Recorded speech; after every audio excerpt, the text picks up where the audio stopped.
The late afternoon sun cast a golden hue over the manicured lawns and towering oak trees of Ridgewood Estates, an upscale neighborhood on the outskirts of Chicago. The backyard of Rachel and David's beautiful brick home was transformed into an enchanting wedding venue, with delicate strings of fairy lights weaving through the trees. White rose petals lined the aisle, leading to an elegant archway where the couple had exchanged their vows just hours before. The scent of flowers lingered in the breeze, mingling with the joyful laughter of the guests. Rachel Thompson stood in the middle of the yard, a vision in her simple but elegant white gown.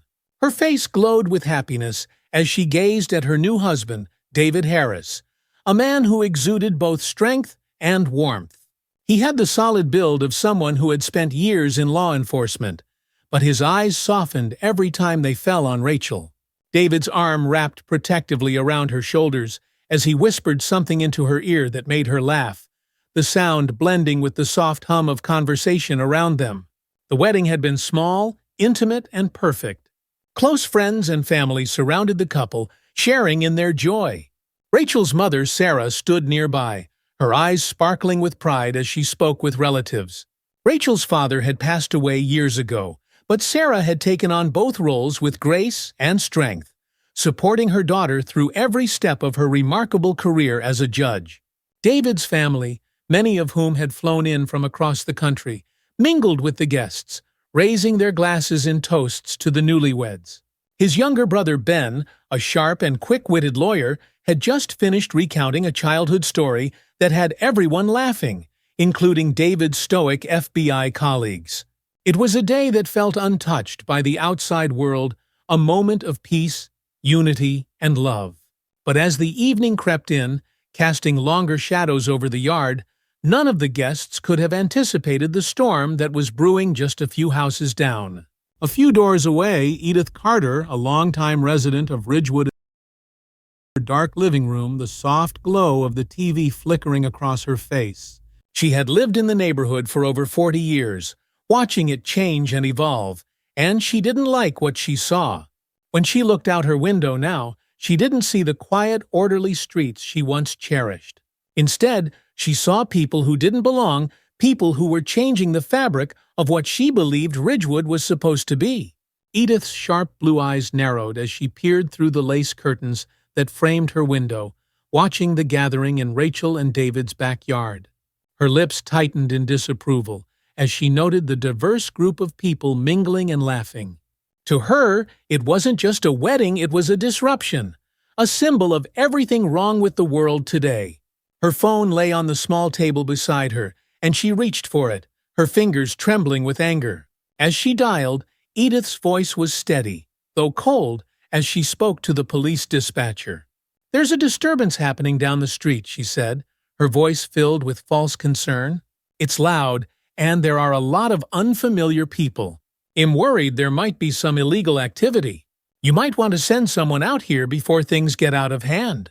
She hung up, satisfaction creeping into her expression. Edith had never approved of Rachel and David moving into the neighborhood, but this was something she could not tolerate. She settled back into her chair, her eyes flicking toward the window once more, confident that the authorities would soon handle the situation. Back at the wedding, Rachel and David were blissfully unaware of the call Edith had made. They were deep in conversation with friends, recounting old stories and sharing plans for their future. The evening was perfect in every sense, and the guests were all equally caught up in the magic of the celebration. Rachel's childhood friend, Emily, had just arrived with her husband and their young daughter. They had driven in from Boston and were apologizing profusely for missing the ceremony. But Rachel waved it off with a warm smile, thrilled that they were there at all. As the guests mingled, glasses of champagne clinking together in frequent toasts, the sky began to shift from soft pink to a deep purple, the first stars twinkling overhead. David's brother, Ben, was talking to some of David's FBI colleagues about an upcoming family reunion. The sound of children's laughter echoed across the yard as they darted between tables, playing tag in the twilight. The air was filled with music, a soft, soulful tune that drifted through the night. Rachel leaned into David as they shared a quiet moment together, swaying gently to the rhythm of the music.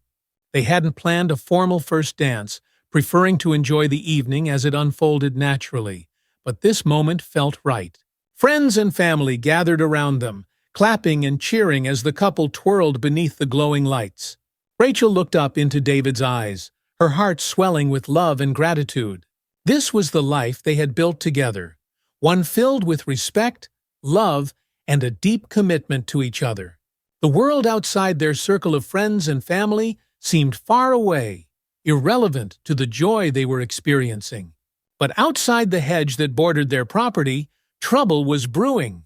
Two police cars rolled to a stop just beyond the perimeter of the yard, their headlights piercing the growing darkness. The low rumble of the engines went unnoticed by most of the guests, who were too engrossed in their conversations and laughter to pay any attention to what was happening beyond the backyard. Officer Jake Mills stepped out of the lead car, his expression hard and unreadable. He was a seasoned officer, but he had his own way of handling things, especially in neighborhoods like this. Mills adjusted his belt as he scanned the scene, his eyes narrowing slightly at the sight of the gathering. His hand rested on his holster as a gesture of authority, though there was no immediate threat. Officer Lucas Grant, older and more reserved, followed behind Mills, his face betraying a hint of discomfort. Grant had been on the force for over 30 years, and he had seen situations like this before, calls that could have been resolved with a polite conversation, but somehow escalated. He didn't like where this was heading, but he stayed silent as Mills approached the house. The officers exchanged a few quick words before Mills motioned to the others to follow him toward the gate. As they approached, the lights from the patrol cars finally caught the attention of one of the younger guests, who quickly turned and whispered to those around him. A ripple of confusion spread through the crowd as more people noticed the police presence. David's hand instinctively tightened around Rachel's as he looked toward the disturbance. He caught sight of the flashing lights and the line of officers walking toward them, their faces set with determination. "What's going on?" Rachel asked, her brow furrowing with concern as she followed David's gaze. David's expression darkened slightly as he scanned the scene, his instincts as an FBI agent kicking in. "I don't know," he said, trying to keep his voice calm, "but I think we should go talk to them." David guided Rachel toward the approaching officers, his hand resting gently on the small of her back. As they neared the gate, Mills stepped forward, his eyes sweeping over the gathering before locking onto David and Rachel. "We've received reports of a disturbance here," Mills said, his tone brusque. "Everyone needs to remain where they are." Rachel, always professional, took a deep breath and stepped forward. "Good evening, officer. I'm Rachel Thompson, and this is my husband, David. This is our wedding reception. Is there a misunderstanding?" Mills barely glanced at her, his expression hardening. "We've had reports of suspicious activity and a noise complaint. We need to investigate." David's jaw tightened, but he kept his voice calm and steady. "This is just a wedding celebration. We're happy to cooperate, but I assure you there's nothing suspicious going on here." Mills didn't soften. Instead, he gestured to the other officers who began moving into the crowd, spreading out to question the guests. Their presence, heavy with authority, started to change the mood of the evening. Guests who had been laughing moments ago now exchanged uneasy glances, their smiles fading. Rachel and David exchanged a quick glance, a silent agreement passing between them. They would remain calm and try to de-escalate the situation, but a knot of unease was already forming in both of their chests. As the officers moved through the crowd, the mood shifted from one of celebration to a tense, uncomfortable silence. Guests exchanged confused glances, trying to make sense of what was happening. What had started as a peaceful, joyous evening now felt uneasy. Even the children, who had been running around the yard moments before, sensed the change, their laughter fading into whispers as they gathered near their parents. David stood next to Rachel, watching the officers closely, his instincts on high alert. He had seen situations like this before, small misunderstandings that could escalate into something far more dangerous. His years as an FBI agent had taught him to read people, and from the way Officer Mills was conducting himself, David knew they were walking a thin line. Rachel remained calm, her years in the courtroom training her to stay composed under pressure. But inside, she was fighting a rising tide of frustration. This was supposed to be the happiest day of their lives, and now here they were, being treated like criminals in their own home.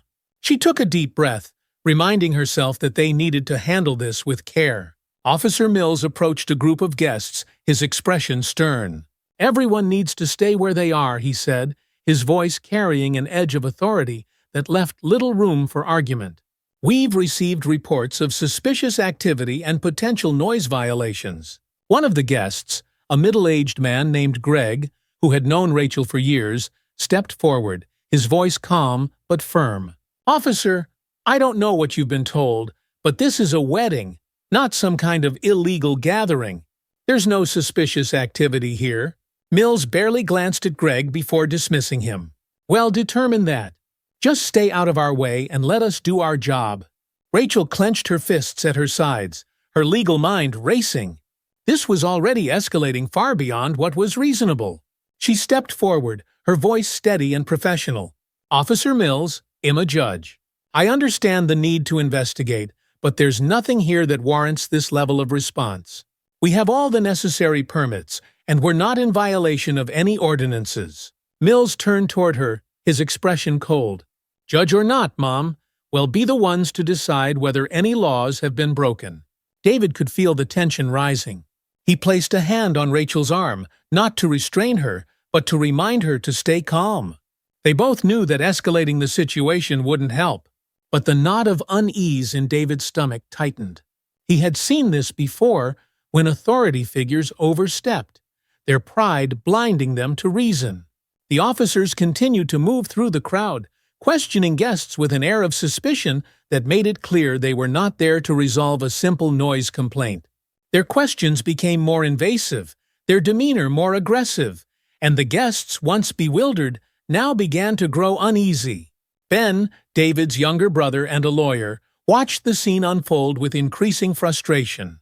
He had already tried to reason with the officers, but they had brushed him off. Now, seeing how they were treating the guests, people who had done nothing wrong, couldn't stay silent any longer. Ben approached one of the officers, his voice calm but authoritative. "I'm a lawyer, and I'm advising you to de-escalate this situation before it gets out of hand. You have no probable cause to be questioning these people like this. This is a private event, and your actions are bordering on harassment." The officer, a younger man with a stern expression, barely looked at Ben before responding with a curt, "Well, handle this, sir." "Step back!" Frustrated but determined, Ben continued, "I'm warning you, any further actions without proper cause will result in legal repercussions." The officer's expression hardened. "Are you threatening us?" Ben shook his head, trying to keep his composure. "I'm informing you of your legal obligations. You can't detain people or search them without cause." Officer Mills, overhearing the conversation, stepped in. "Enough," he barked. "We're in charge here, and we'll do what we need to do. You people need to cooperate, or things will get a lot worse." Ben opened his mouth to respond, but David shot him a look, silently urging him to stand down. David knew they were walking on dangerous ground. Any further pushback could provoke a more severe response from Mills and his officers. He turned to Rachel, his expression grim. "This is getting out of hand," David said quietly. "They're not here to listen. They're here to assert control." Rachel nodded, her frustration mounting. She had spent her entire career upholding the law, fighting for justice, and now, on her wedding day, she was watching that very law being twisted and abused right in front of her. But she knew that any confrontation would only make things worse. They needed to stay calm, no matter how outrageous the behavior of the officers became. As the officers continued their aggressive questioning, the tension in the yard thickened. Guests who had initially believed this was a simple misunderstanding now realized that the situation was spiraling out of control. Some tried to explain that this was just a wedding celebration, but their words fell on deaf ears. An elderly woman named Joyce, a longtime friend of Rachel's family, stepped forward, her voice shaking. "Officer, please, this is just a wedding. These are good people. There's no need for all of this." One of the officers shot her a dismissive look. "Well, see about that, ma'am. Stay out of our way." Joyce's face paled as the officer's words cut through her attempt at reason. She stepped back, her hands trembling slightly as the officers continued to move through the crowd. The children, who had been playing earlier, now huddled near their parents, their wide eyes filled with confusion and fear. A little girl, no older than 6, clung to her mother's leg, her small voice trembling as she asked, "Mommy, why are the police here?" Her mother, a guest named Karen, bent down to reassure her daughter, but even she struggled to find the right words. "It's okay, sweetie," she whispered, though her own voice wavered. "Everything's going to be fine." But as Karen looked around at the officers, their hands resting on their holsters, the tension in their movements, she wasn't sure if she believed her own words. As the officers' questioning became more aggressive, one incident pushed the situation past the point of no return. A teenage boy, one of the younger guests, had been standing near the buffet table watching the scene unfold with a mixture of confusion and fear. He had done nothing wrong, yet one of the officers approached him with a look of suspicion that sent a chill down his spine. "ID," the officer demanded, holding out his hand. The boy, startled, fumbled for his wallet. "2 don't have it on me. It's in my jacket inside." The officer's eyes narrowed. "You're telling me you don't have identification? That's suspicious. Come with me." The boy, now visibly frightened, shook his head. "But this is just a wedding. I'm not doing anything wrong." The officer grabbed the boy's arm, pulling him roughly toward the edge of the yard. "Well, see about that." That was the moment when everything changed. One of the boy's relatives, a man named Robert, saw what was happening and immediately stepped forward, his voice filled with anger. "Hey, that's my nephew. Let him go. He hasn't done anything wrong." The officer shoved the boy away, but not before giving him one last rough pat-down. "Stay out of this, or you'll be next," he warned Robert. The guests, who had been trying to stay calm, erupted in protest. People began shouting, demanding answers, demanding justice. The officers, now feeling cornered, responded with more aggression, raising their voices, their hands inching closer to their weapons. Rachel's heart pounded in her chest as she watched the scene unfold. This was no longer just a matter of controlling a situation, it was becoming an outright abuse of power. She could see the fear and anger in her guests' faces, the disbelief that something like this could happen on such a special day. David stepped forward, his voice low but filled with authority. "Officer Mills, this has gone far enough. You're escalating a situation that doesn't need to be escalated." But Mills was past the point of listening. His pride, his authority, had been challenged, and he wasn't going to back down. "We're in control here," he snapped. "You're all going to cooperate, or we'll have no choice but to take this further." Rachel couldn't stand it anymore. She stepped forward, her voice rising with a mixture of anger and frustration. "This isn't justice," she said, her voice clear and authoritative. "You're abusing your power, and I won't stand for it." Mill's eyes flashed with anger as he turned to face her. "You're obstructing justice, ma'am," he said coldly. "Step back, or you'll be arrested." Rachel didn't flinch. "I know the law better than you ever will," she shot back, her words cutting through the tension like a blade. "And I know you're breaking it right now. You have no grounds to detain or search anyone here. This is a violation of our rights." For a moment, there was a stunned silence. The guests, the officers, even David all seemed to hold their breath, waiting to see what would happen next. Mills stepped closer to Rachel, his hand resting on his baton as if to make a point. "Judge or not, you're not above the law." Rachel stood her ground, her eyes locked on his. "Neither are you." The standoff between them seemed to stretch on forever, the air thick with tension, until finally Mills turned away, his jaw clenched with barely suppressed fury. But the damage had been done. The situation was on the verge of boiling over, and everyone knew it. The tension in the yard was palpable, thick like the humid summer air that clung to everyone's skin. The guests, now fully aware of the danger lurking in the officers' actions, huddled closer together. Conversations that had once been filled with laughter and joy were now replaced with frantic whispers, fear etched on every face. David's heart raced as he scanned the yard, his protective instincts in overdrive. He knew they were close to crossing a line that, if crossed, would change the course of the night and perhaps their lives forever. He turned to Rachel, whose face remained calm, but whose eyes betrayed her frustration. "They're pushing us," David said quietly, his voice tight with concern. "We have to be careful. This could get ugly fast." Rachel nodded, but her resolve didn't waver. "We can't let them intimidate us, David. We're not doing anything wrong, and they know it." David admired her courage, but he also knew that courage alone was going to defuse the situation. He had seen too many confrontations like this end badly. The arrogance in Officer Mills' eyes told him that Mills wasn't about to back down, and every step he took seemed calculated to provoke a reaction. Meanwhile, Officer Mills and his team continued to move through the yard, questioning more guests and demanding IDs. But the tension finally snapped when Mills made a beeline for David's older cousin, Carl, who had been watching the scene unfold in stunned silence. "ID!" Mills barked, holding out his hand. Carl, confused and growing angry, frowned. "What for? I'm a guest at a wedding.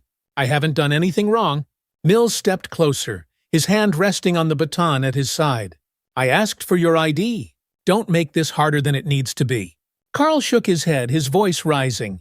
"I'm not giving you my ID because I haven't done anything wrong.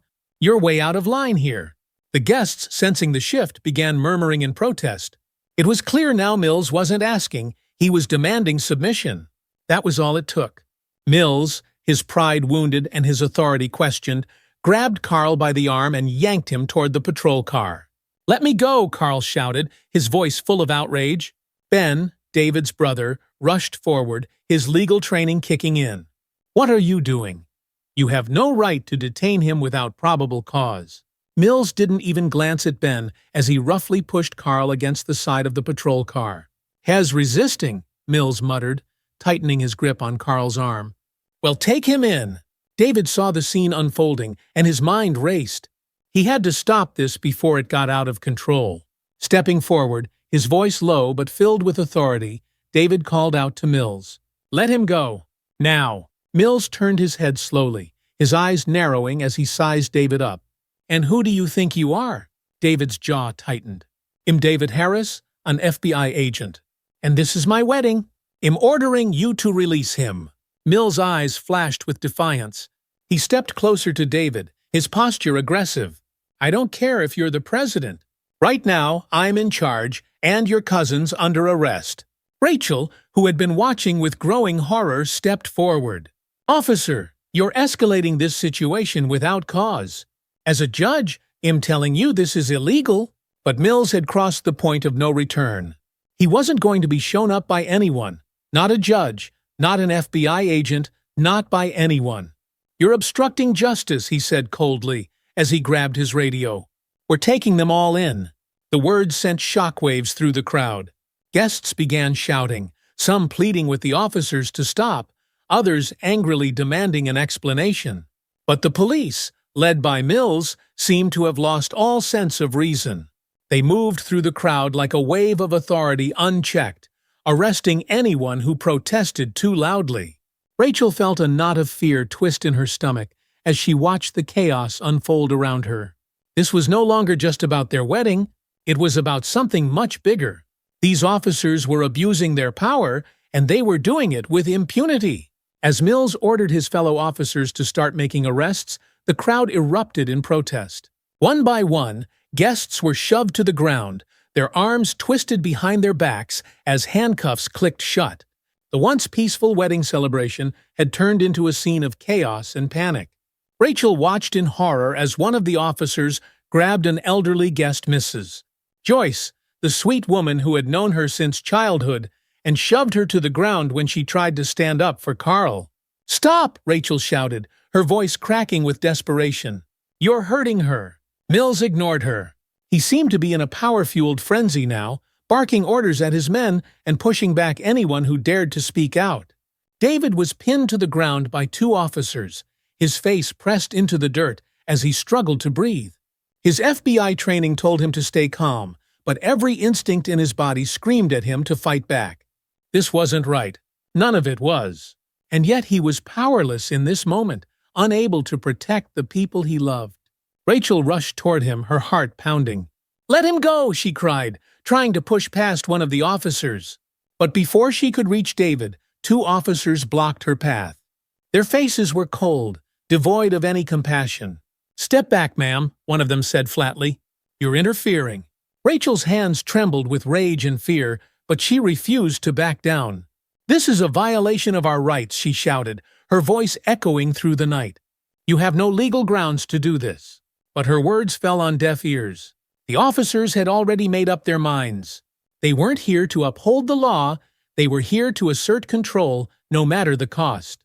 The moment Rachel made contact with the officers blocking her path, Mills saw his opportunity. "Take her!" Mills ordered, his voice hard and final. Before Rachel could react, she felt cold steel tighten around her wrists. One of the officers roughly twisted her arms behind her back, slamming the handcuffs into place with a force that made her wince in pain. David, still pinned to the ground, heard her cry out and struggled against the officers, holding him down. "Don't touch her," he shouted, his voice thick with fury. But it was no use. He was outnumbered, and they had all the power. The officers dragged Rachel toward the patrol car, her white dress trailing in the dirt. Her once pristine gown, the symbol of her perfect day, was now stained with mud and the overwhelming stench of injustice. Through her tears, Rachel lifted her head and looked around at the guests, her friends, her family, all of whom were now cowering in fear, helpless against the overwhelming force of authority that had descended on them. She had spent her entire life fighting for justice, standing up for what was right, and now, on the most important day of her life, she was being silenced by the very system she had dedicated herself to. Her voice broke as she shouted one last time, "This is a violation of the law. You can't do this." But Mills only smirked, his eyes filled with twisted satisfaction.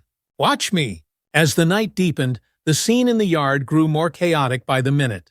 Guests were crying out, begging for the officers to stop, but the police seemed deaf to their pleas. David struggled against the weight of the officers, pinning him to the ground, his mind racing with 100 different scenarios. He couldn't believe this was happening on their wedding day, no less. Through the haze of panic and anger, David heard a voice, strong, defiant, and unmistakable. It was Rachel. "We're not finished yet," she called out, her voice rising above the chaos. "This isn't over." Mills turned back toward her, his face twisted in a sneer. "Oh, it's over. You're all under arrest for obstruction." Rachel, standing tall despite the handcuffs cutting into her wrists, locked eyes with Mills. Her voice was low but steady, filled with the strength of someone who had faced injustice before, and won. "You have no idea who you're dealing with," she said. The words sent a ripple of shock through the crowd. Even the officers, who had been going about their arrests with robotic efficiency, paused for a moment, their eyes flicking between Rachel and Mills. Mills, though visibly rattled, tried to maintain his control. "I don't care who you think you are," he spat, stepping closer to her. "Out here, that doesn't matter." But it was too late. The power dynamic had shifted. Several guests, realizing the gravity of the situation, pulled out their phones, recording every second of the chaos. Mills saw it happening, but knew he had already gone too far to back down now. David, finally able to lift his head, met Rachel's gaze across the yard. Her eyes, filled with determination, gave him the strength to keep fighting. They had been through hell together before, and they would get through this too. He would make sure of it. By the time the final handcuffs clicked into place, the once joyous wedding scene had been transformed into something unrecognizable.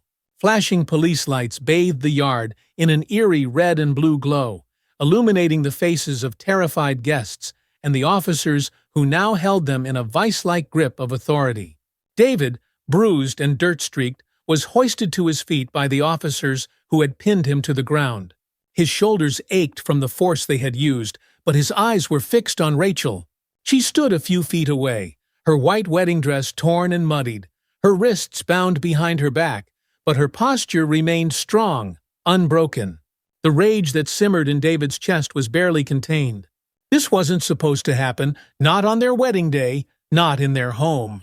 He wanted to scream, to fight back, but he knew it would only give these officers more fuel to abuse their power.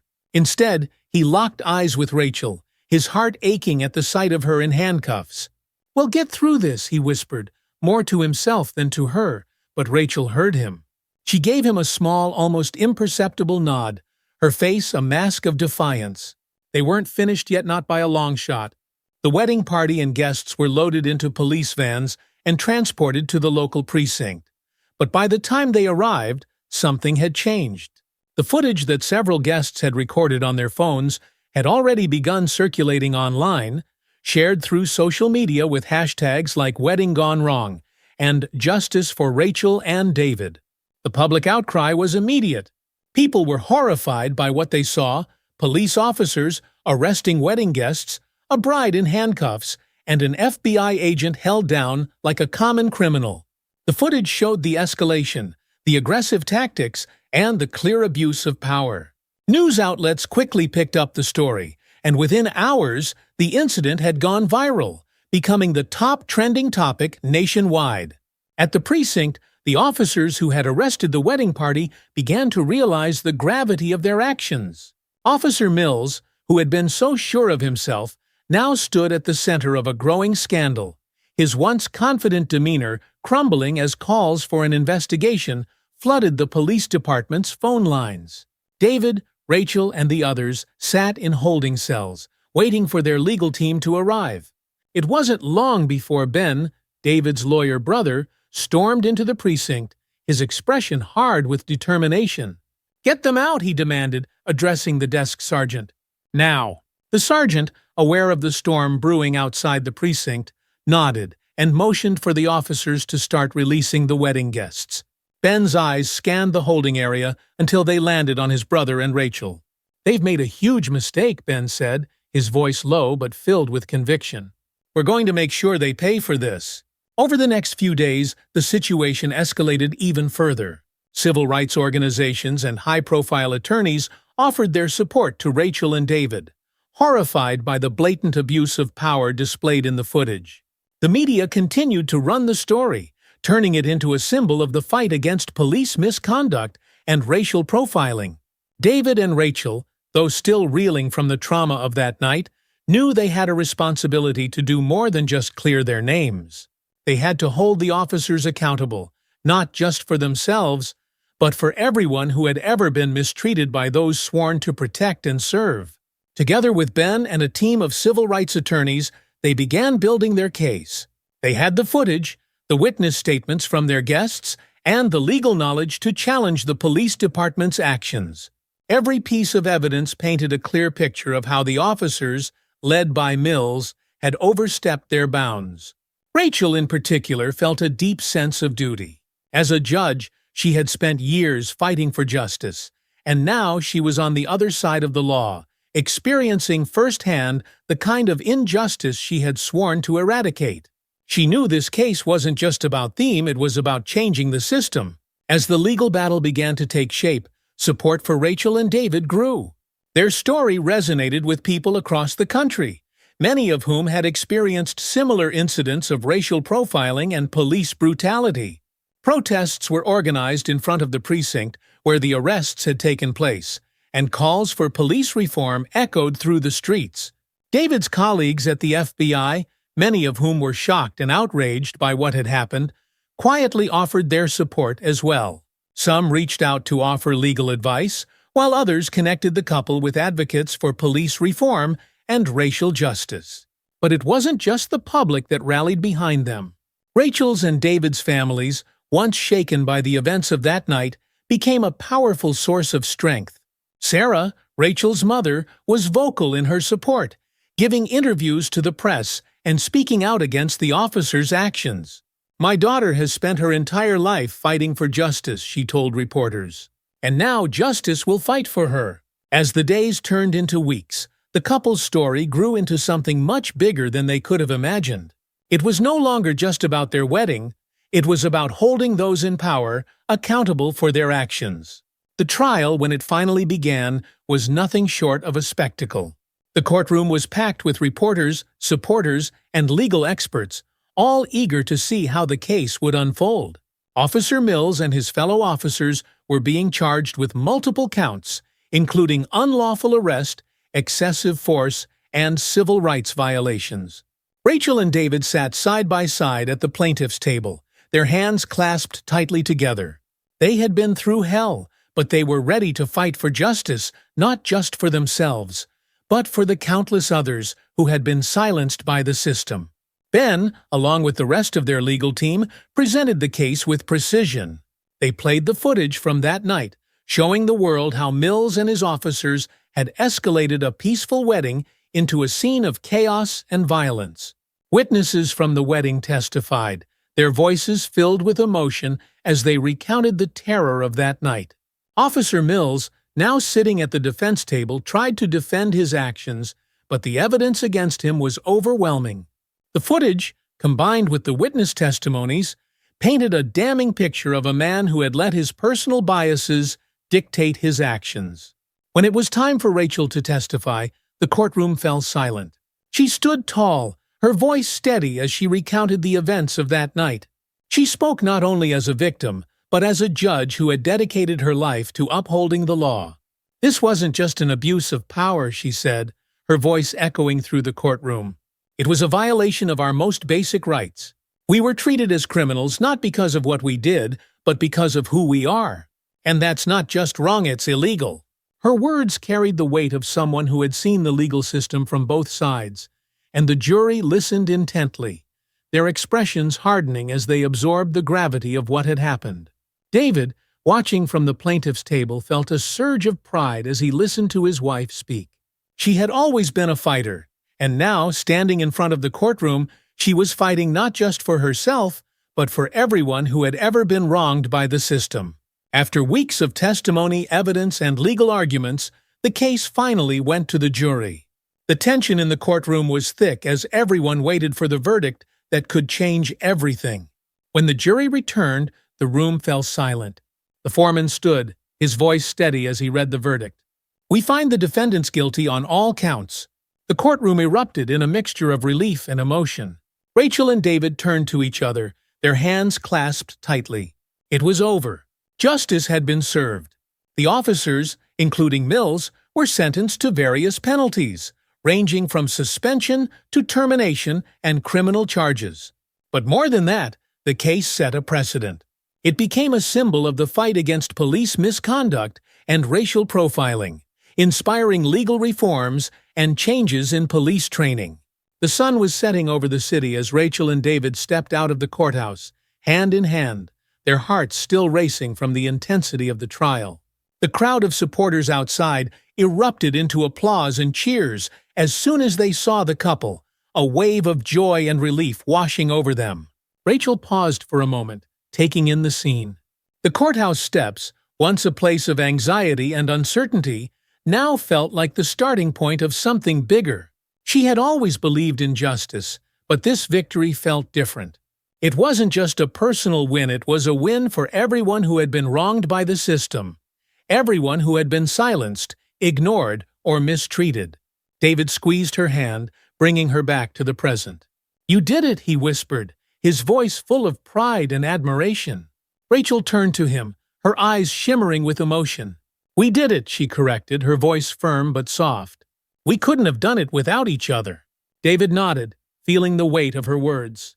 This journey hadn't just been about the trial or their fight for justice. It had tested the very foundation of their relationship, pushing them to their limits, but it had also strengthened their bond in ways neither of them had anticipated. They had stood together through the darkest moments, and now, on the other side of it, they were stronger than ever. The reporters who had gathered outside the courthouse jostled for position, their cameras flashing, microphones thrust forward as they tried to get a statement from the couple. But for the moment, Rachel and David stood still, soaking in the victory and the overwhelming sense of relief that came with it. Finally, after a long pause, Rachel turned toward the crowd. She didn't need a microphone, her voice, strong and clear, cut through the noise. "This is not just a victory for us," she began, her gaze sweeping over the crowd. "This is a victory for every person who has ever been silenced, every person who has been mistreated or ignored by those in power. Our fight for justice does not end here. This is just the beginning. In the weeks following the trial, Rachel and David slowly began to rebuild their lives. The whirlwind of media attention and legal proceedings had finally calmed, allowing them to find peace in their everyday routines again. The case had dominated their lives for so long that they had almost forgotten what normal felt like, but now they were rediscovering it together. Rachel returned to the bench, her role as a judge now carrying even more weight after what she had been through. Her perspective had shifted, and she approached each case with a deeper understanding of what it meant to fight for justice. She was no longer just enforcing the law, she was making sure that the system worked for everyone, not just those who held the power. David, too, found a renewed sense of purpose in his work. As an FBI agent, he had always believed in the importance of upholding the law, but now he was more determined than ever to make sure that law enforcement operated with integrity. He began working with civil rights organizations, using his position to advocate for police reform and ensure that what had happened to him and Rachel would not happen to others. The couple became active voices in the national conversation around police misconduct and systemic injustice. They were invited to speak at conferences, lead discussions, and meet with policymakers to push for meaningful reforms. Their story, which had once been a private struggle, had now become a public call for change. But amidst all the advocacy and public appearances, Rachel and David made sure to carve out time for themselves. They had been through so much, and while their fight for justice had defined them for a time, they knew it was the only thing that mattered. Their love, their commitment to each other, had been the foundation that got them through the storm. And now they were ready to focus on their future together. As the months passed, the impact of Rachel and David's case continued to grow. Their trial had sparked a national conversation, and it wasn't long before real changes began to take shape. Several police departments across the country implemented new training programs, focusing on de-escalation techniques and racial bias awareness. There were calls for greater accountability in law enforcement, with independent oversight boards being established to investigate complaints of misconduct. Rachel and David, though proud of the progress being made, knew that the fight wasn't over. They remained deeply involved in the movement for police reform, meeting with lawmakers and community leaders to push for systemic change. One of the most significant victories came when legislation was passed to address police misconduct and improve transparency in law enforcement. The new laws required police officers to wear body cameras at all times, ensured stricter penalties for officers who engaged in racial profiling, and mandated that independent investigations be conducted in cases involving excessive force. It wasn't just about holding individual officers accountable anymore. It was about changing the entire system. For Rachel and David, this was more than just a professional achievement. It was personal.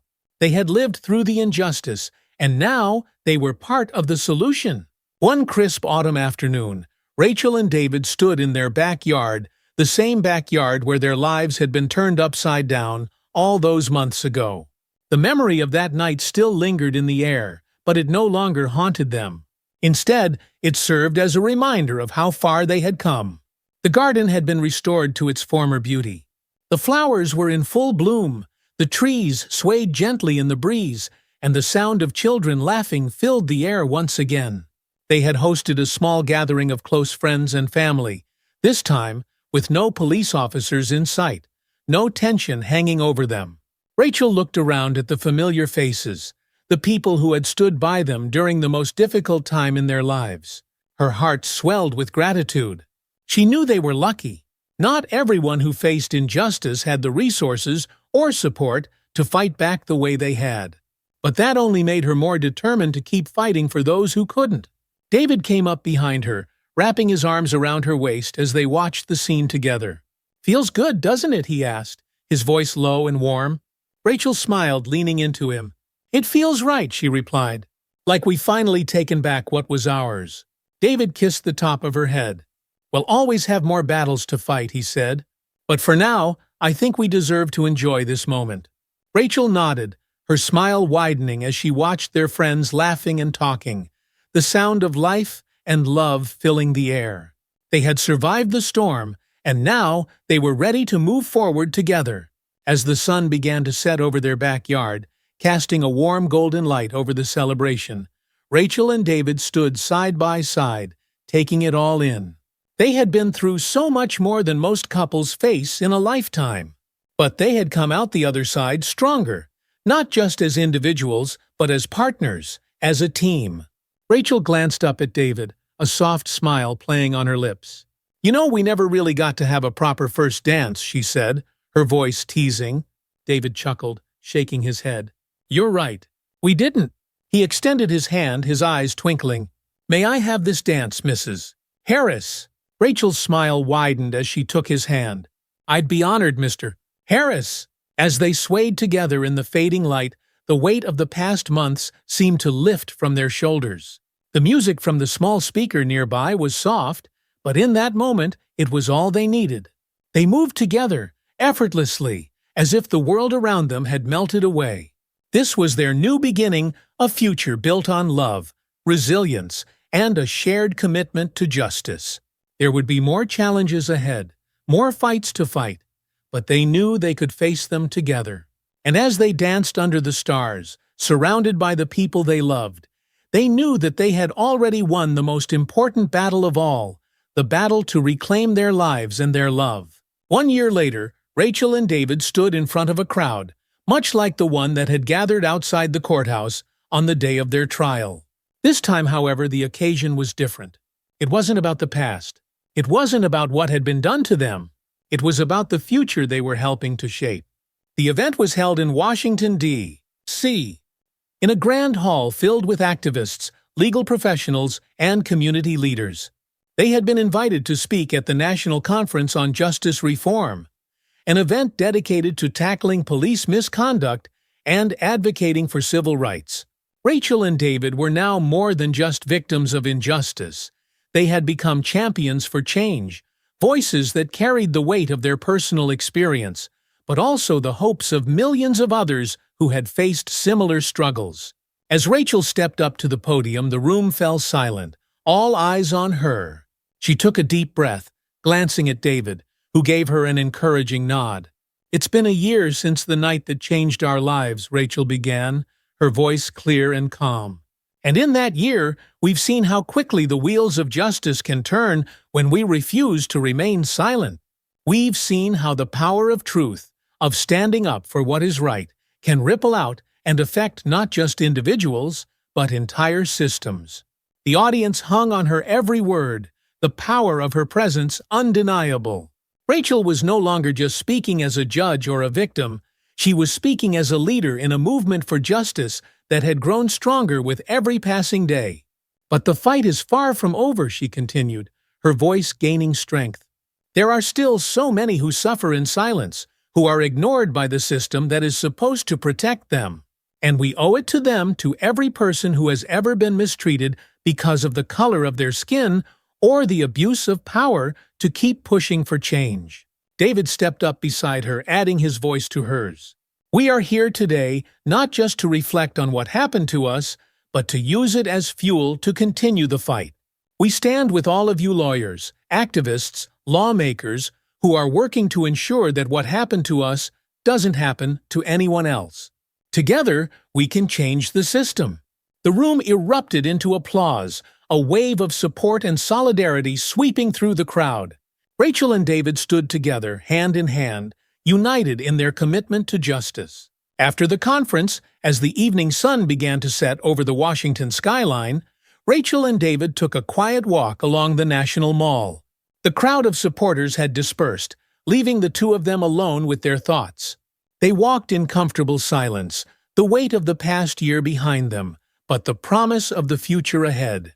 It had been a long, difficult journey, one that had tested them in ways they could never have imagined, but they had come through it stronger, both as individuals and as a couple. As they walked, David turned to Rachel, a thoughtful expression on his face. "Do you ever think about what might have happened if we hadn't stood up that night, if we just let it go?"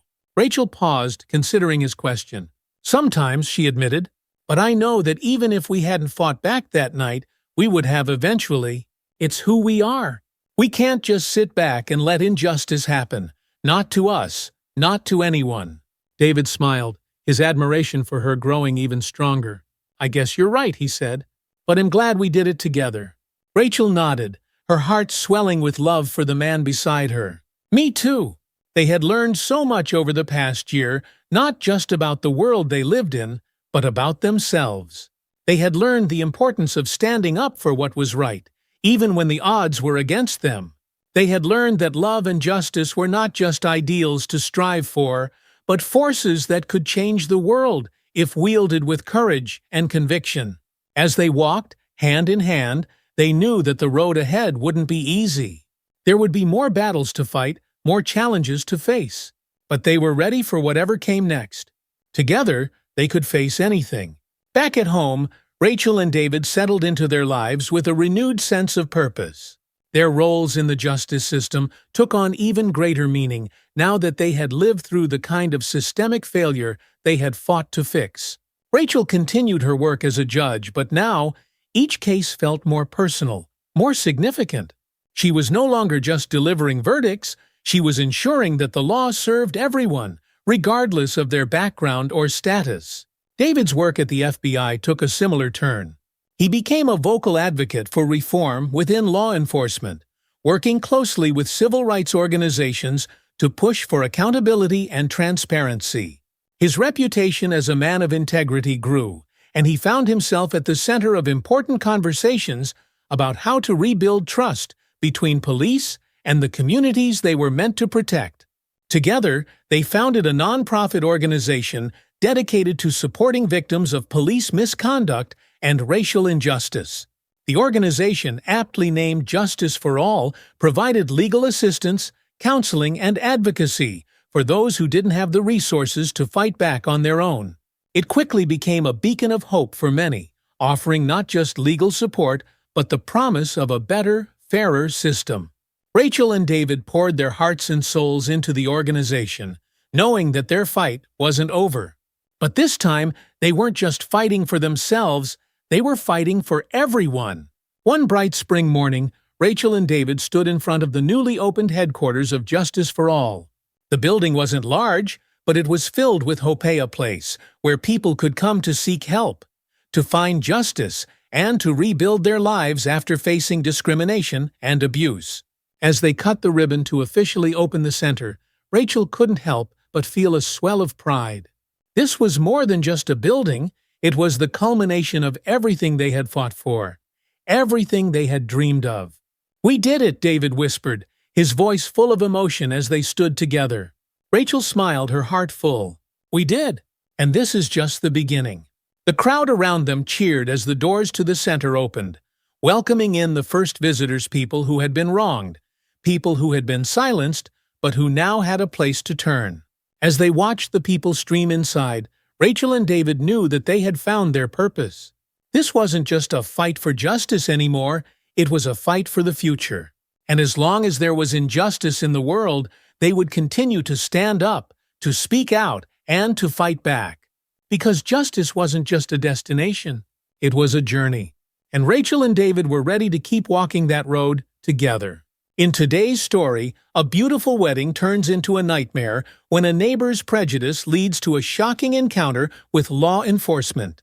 Rachel, a respected judge, and David, an FBI agent, are celebrating the happiest day of their lives when the police show up at their home. What starts as a simple misunderstanding quickly spirals into something far more sinister, with the couple and their guests caught in the crossfire of power and prejudice. As the night unfolds, they find themselves fighting not only for their freedom, but for justice itself. What happens when those who are sworn to uphold the law become the ones who break it, and will Rachel and David's strength be enough to turn against an unjust system? Stay tuned to find out how this incredible true story unfolds. Don't forget to subscribe for more stories like this, and leave a comment below telling us where you're watching from and what you think will happen next. No aggression, no disruption, just a woman in a wheelchair trying to access the park with her son. Morgan hesitated before answering. No, there was no threat. Samuel nodded, his expression hardening. Thank you, Officer Morgan. That's all? As Morgan stepped down from the stand, Alyssa felt a wave of relief. Samuel was methodical, chipping away at the officers' defenses, exposing the cracks in their stories. But she knew that the hardest part was yet to come, her own testimony. When the judge called Alyssa to the stand, her heart pounded in her chest. She had known this moment was coming, but the weight of it hit her all at once. She glanced at Ethan, who gave her a small, encouraging nod, then stood and made her way to the witness stand. Samuel approached her with a reassuring smile. "Alyssa, can you describe for the court what happened that day at the amusement park?" Alyssa took a deep breath, her hands trembling slightly as she spoke. "I went to the park with my son Marcus. I'm in the final stages of my pregnancy, and because of complications, I've had to use a wheelchair. I knew I would need special access to the rides, so I brought my medical documentation with me. When we got to the entrance, I showed the security guard Mr. Daniels my documents, but he refused to let us through." Samuel nodded. "How did that make you feel?" Alyssa's throat tightened as she remembered the humiliation she had felt. "It made me feel like I didn't belong, like I wasn't being seen as a person who needed help, but as someone who was trying to take advantage of the system." "And what happened when the officers arrived?" Samuel asked gently. Alyssa swallowed hard. "They treated me like a criminal. They questioned me over and over, even though I had already shown them my medical papers. They refused to listen, and they made me feel small, like I was less than." As she spoke, Alyssa could feel the weight of the courtroom pressing down on her. The memories of that day were still raw, still painful. She could see Marcus' frightened face, hear the judgment in the officers' voices. She had never felt so powerless in her life. Samuel stepped back slightly. "Alyssa, is it fair to say that this experience caused you significant emotional distress?" Alyssa nodded, her voice barely above a whisper. "Yes. Thank you, Alyssa," Samuel said softly. No further questions. As Alyssa prepared to step down, Lisa Harding rose from the defense table. Her eyes were sharp as she approached, and Alyssa braced herself for the cross-examination. "Mrs. Grant," Lisa began, her voice cool, "you've stated that the officers made you feel like a criminal. But isn't it true that you refused to cooperate with their requests for additional verification?" Alyssa stiffened. "I didn't refuse to cooperate. I showed them my medical papers, but they ignored them." "But the officers were following protocol." "Correct," Lisa pressed. "They were simply doing their job." Alyssa's anger flared. "Their job wasn't to treat me like I was lying. I did everything I was supposed to do, and they still didn't believe me." Lisa's smile was thin, almost condescending. "So, you felt disrespected. But would you agree that the officers had a responsibility to ensure that the system wasn't being abused?" Alyssa's heart pounded in her chest. She knew what Lisa was doing, trying to twist the narrative, trying to make it seem like the officers had been reasonable. "They had a responsibility to treat me like a human being," Alyssa said, her voice shaking. "But they didn't." Lisa Harding's smile faltered slightly and she stepped back. No further questions. As Alyssa stepped down from the stand, her legs felt weak. She had spoken her truth, but she wasn't sure if it would be enough. The trial stretched on for several more days, with both sides presenting their arguments. Samuel continued to build a strong case, highlighting the officers' failure to follow proper procedures and the emotional toll the incident had taken on Alyssa and her family. But Lisa Harding and the defense fought back just as hard, trying to paint the officers as professionals simply doing their jobs. By the time the closing statements were made, Alyssa felt emotionally drained. She sat beside Ethan, holding his hand tightly as the judge prepared to deliver the verdict. The room was silent as the judge spoke. After reviewing the evidence and the testimonies provided, it is clear that the officers involved acted inappropriately in their handling of Mrs. Grant's situation. This court finds in favor of the plaintiff. Alyssa's heart skipped a beat as the words sank in. They had won. But the judge's next words tempered her relief. However, while the court recognizes the distress caused, the damages awarded will be limited, as the defense has shown that there was no intent to cause harm. Alyssa exhaled slowly, her emotions a mixture of relief and disappointment. They had won, but it wasn't the complete victory she had hoped for. As the courtroom emptied, Samuel approached Alyssa and Ethan. "We did it," he said with a small smile. "It's not everything we wanted, but it's a step in the right direction." Alyssa nodded, her heart still heavy. She had hoped for more accountability, more justice. But as she looked around at the people who had supported her, she realized that the fight wasn't over. This was just the beginning.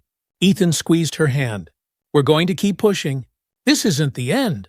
Alyssa smiled faintly, feeling a renewed sense of determination. "No, it's not," she agreed. "We've come this far, and we're not stopping now." The days following the trial were a whirlwind of mixed emotions for Alyssa and Ethan. They had won the case, but the limited damages awarded felt like a hollow victory.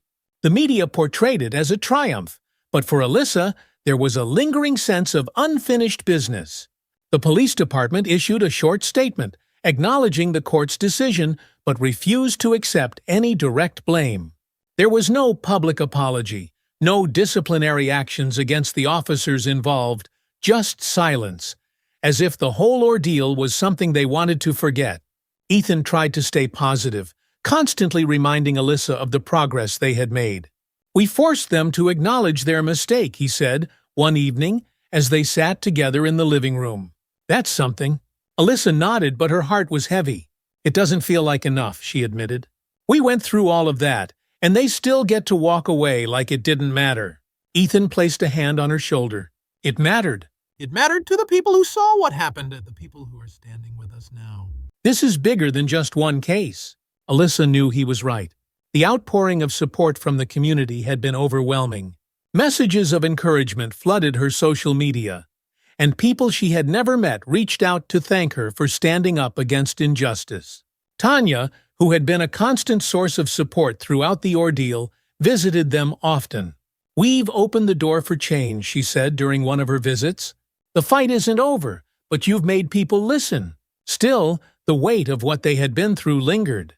Alyssa felt exhausted, both physically and emotionally. She hadn't fully processed the toll the trial had taken on her, and the public scrutiny that followed didn't help. There were still hateful comments online, people who insisted that she had overreacted, that she was trying to make something out of nothing. But Alyssa refused to let the negativity silence her. She had come too far to back down now. A few weeks after the trial, Samuel Green contacted Alyssa and Ethan with some surprising news. A civil rights organization had taken notice of their case and wanted to partner with them in pushing for broader reform.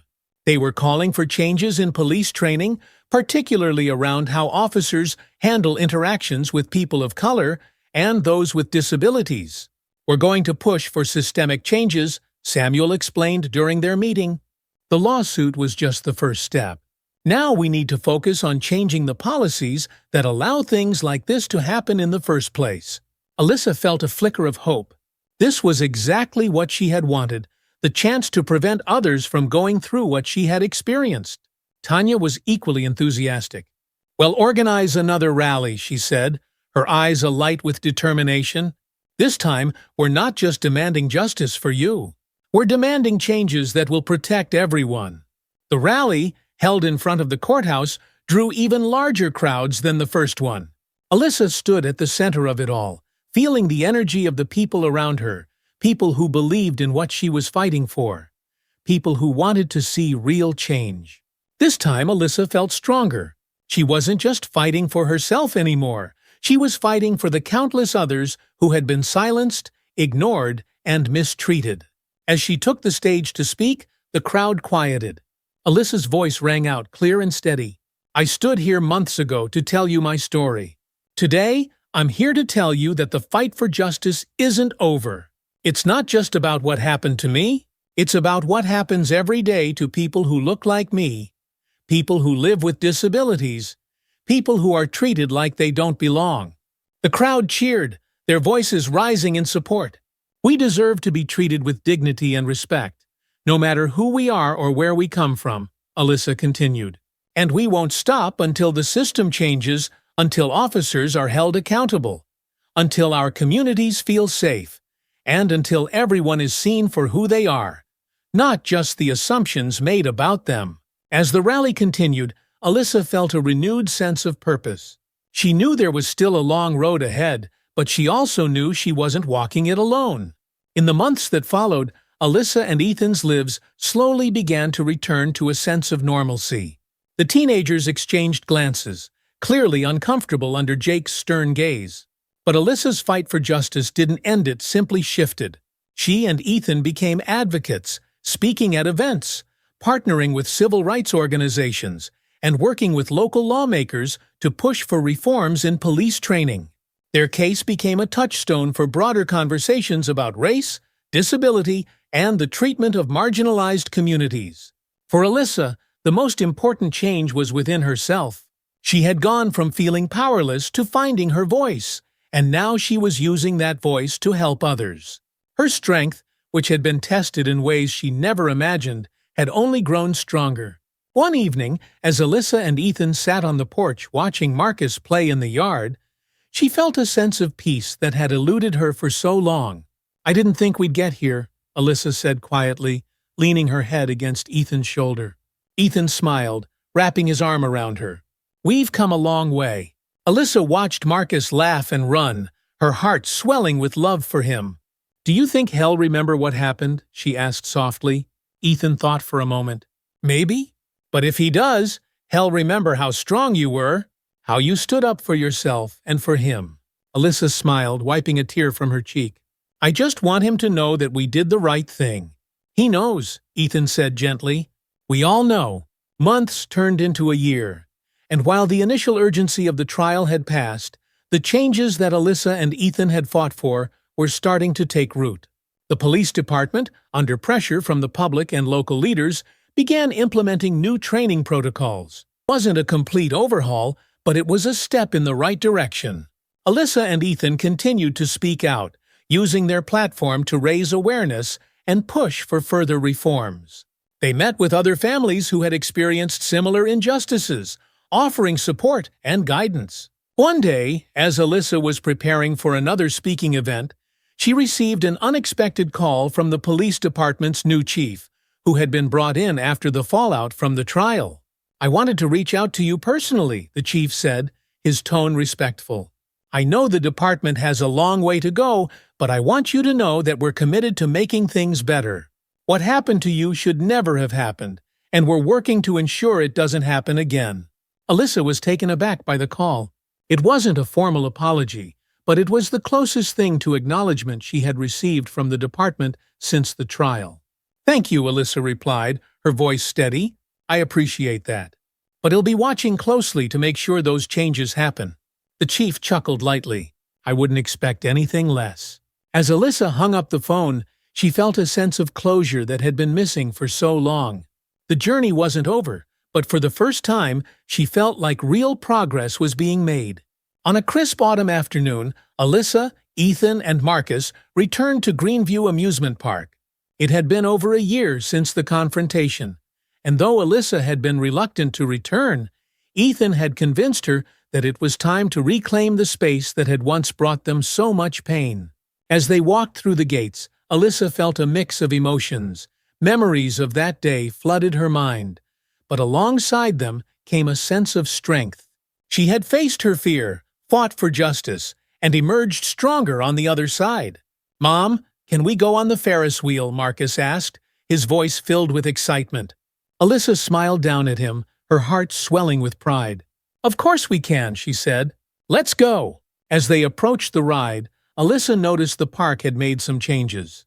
The accessibility lines were more clearly marked, and staff members greeted them with warmth and respect.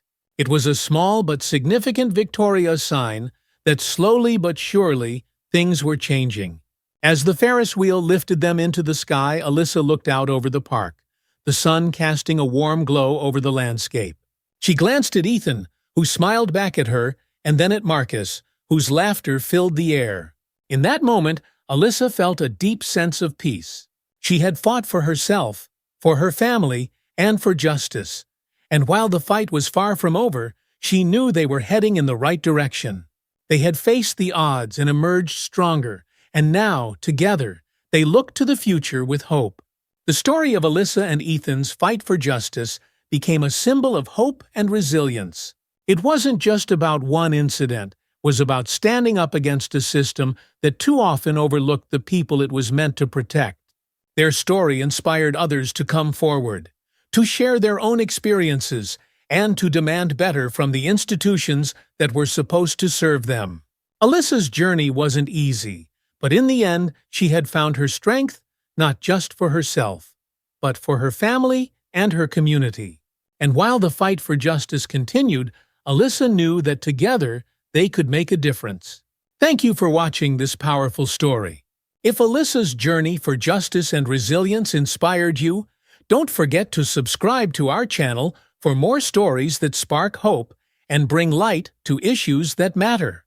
Hit the notification bell so you won't miss our next upload, and let us know your thoughts in the comments. Your voice matters in the ongoing fight for change. Stay tuned for more stories that uplift, inspire, and push for a better tomorrow. He paused, locking eyes with the jury. We have a chance today to show that Silver Creek is a place where everyone is valued, where justice prevails. Let's not waste that chance. The jury's decision, when it came, was a victory for Ethan's client and for the town as a whole. The verdict sent a clear message: Silver Creek was ready to move forward, to embrace the values of equality and justice that Ethan and Nia had fought so hard for. The victory in the courtroom marked the beginning of a new chapter for Silver Creek. Slowly but surely, the town was becoming a place where people felt safe to speak out, to stand up for what they believed in. It wasn't perfect. There were still moments of tension, still pockets of resistance, but the progress was undeniable. Ethan and Nia, though still facing challenges, felt a sense of peace they hadn't known in a long time. They had fought for their love, for justice, and for the future of Silver Creek, and now they were seeing the fruits of their labor. One evening, as they sat together on their porch, watching the sun dip below the horizon, Ethan turned to Nia, a soft smile on his lips. "You know," he said, his voice filled with affection, "when I first met you, I had no idea how much my life would change." Nia chuckled, resting her head on his shoulder. "You had no idea how much you'd change mine." Ethan wrapped his arm around her, pulling her close. "We've come so far. Sometimes I still can't believe everything we've been through." Nia nodded, her heart full. "It hasn't been easy, but I wouldn't trade it for anything." As they sat together, the quiet of the evening surrounding them, Nia thought about the journey they had been on, the battles they had fought, the love they had shared, and the future they had helped create. Silver Creek was changing, and so were they. A few weeks later, the community held a town-wide celebration to honor the progress that had been made. The event, organized by Nia and Martha Sullivan, was a way to bring everyone together, to celebrate the town's journey toward inclusion and justice. The celebration was held in the town square, where people from all walks of life gathered, young and old, black and white, conservative and progressive. It was a symbol of how far Silver Creek had come, and a reminder that the town's future was something everyone could help shape. As the sun set over the square, Ethan and Nia stood together on the main stage, looking out at the crowd. The atmosphere was warm and joyful, filled with laughter and music. It was a moment of triumph, a testament to the power of love, community, and perseverance. Martha Sullivan took the microphone, her voice carrying across the square. "Tonight, we're celebrating more than just the progress we've made. We're celebrating the people who made that progress possible, people like Ethan and Nia, who showed us what it means to stand up for what's right, even when it's hard." The crowd erupted in applause, and Nia felt tears prick the corners of her eyes. She hadn't done this for recognition, but hearing the town come together in support of the changes they had fought for filled her with a sense of pride and fulfillment. As the night wore on, Ethan and Nia danced together under the stars, surrounded by friends, family, and neighbors. The future, once uncertain, now felt bright with possibility. And though there were still challenges ahead, they knew they would face them together, just as they always had. As the years passed, Silver Creek continued to evolve, becoming a beacon of hope for other towns grappling with the same struggles. Ethan and Nia's love story became part of the town's legacy, a symbol of what could be achieved when people refused to back down in the face of adversity. Their journey wasn't just about love. It was about standing up for justice, for fairness, and for the belief that everyone, no matter their background, deserved to be treated with dignity and respect. In the end, Silver Creek had become a place where people from all walks of life could live, love, and grow. And though the road had been long and hard, it had been worth every step. Ethan and Nia, together, had built a legacy of love and hope, one that would endure for generations to come. If you enjoyed this story and want to hear more about love, justice, and the power of standing up for what's right, don't forget to hit the subscribe button and turn on notifications. By subscribing, you'll stay updated on all our latest content. Thanks for your support, and remember, love and justice always prevail. He stood up and walked over to the window, looking out at the world beyond. The sunlight filtered through the trees, casting long shadows across the yard. It was a beautiful day, full of possibility. And as Derek looked out, he felt a deep sense of hope for the future, not just for himself and his family, but for the world they were all helping to shape. Mia and Marcus ran into the room, their laughter filling the air as they played a game of tag around the furniture. Jessica followed close behind, her smile bright and warm. Derek turned away from the window and watched his family, feeling a deep sense of contentment. They were his reason for everything, for standing tall in the face of adversity, for sharing his story, for doing his part to make the world a better place. And as he looked at their faces, full of love and laughter, Derek knew that the future was bright. It wouldn't always be easy, but it was full of potential, full of opportunities to learn, to grow, and to create a world where empathy and understanding prevailed. In the end, that was all he could ask for. As the day wound down, Derek sat back at his desk, reflecting on everything that had transpired over the last few months. From the confrontation at the electronics store to the inspiring conversations with young people, he had witnessed firsthand how one small action could create lasting change. Every step forward mattered. He logged into his blog and drafted another post, this time focusing on the idea of speaking out, of standing up for what's right. He knew there was more work to do, always more people to reach, more stories to tell. But he felt confident that he was on the right path. As Derek prepared to hit publish, he paused, thinking of everyone who had been following his journey. If you've been inspired by this story and want to be part of a community that stands up for empathy, justice, and change, don't forget to subscribe to the blog. Join the conversation, share your thoughts, and stay tuned for more stories about making a difference one step at a time. Together, we can build a future that's brighter for everyone. Satisfied, Derek hit the publish button and leaned back in his chair. The work wasn't done, but with every new subscriber, every person who read and connected with his message, he knew they were getting closer to the world they all deserved. And that was worth everything. Jason looked out at the horizon, the sun setting over the rooftops of the homes they had helped create. This is what it's all about, isn't it? Mia smiled, leaning into him. Yes, it is. They stood there, hand in hand, knowing that they had left a legacy of hope and change. Their fight for housing justice wasn't over, but they had come so far, and the future was brighter than ever. If you enjoyed this story and want to hear more about inspiring journeys, don't forget to like this video and subscribe to our channel. Hit the notification bell so you never miss an update on the latest stories of change, justice, and hope. Subscribe today and join us as we continue to explore stories that make a difference. The company had to choose a side. Either it stood for the values of fairness and inclusion, or it would continue to enable discriminatory practices. We're prepared to take this to court, Olivia said, her tone firm. But we'd prefer to resolve this internally, with full accountability and corrective action. Jenna Riley's actions have been damaging to both the company and its passengers. It's time for her to take responsibility. Jenna's lawyer, Robert, leaned forward, his voice firm but clearly on the defensive. Ms. Brooks, Miss Carter, I think we can all agree that this situation has been difficult for everyone involved. But let's not lose sight of the fact that Jenna was acting within her role as a flight attendant, trying to ensure the safety and comfort of all passengers. Ava cut him off again, her patience wearing thin. "No, Mr. Marston. This isn't about safety or comfort. This is about respect, about human dignity. And the fact that you're still trying to frame it otherwise tells me you don't understand the gravity of what's happening here." She turned her gaze back to Jenna, her voice softening but still carrying the weight of her conviction. "Jenna, I'm giving you the opportunity to own up to what you did.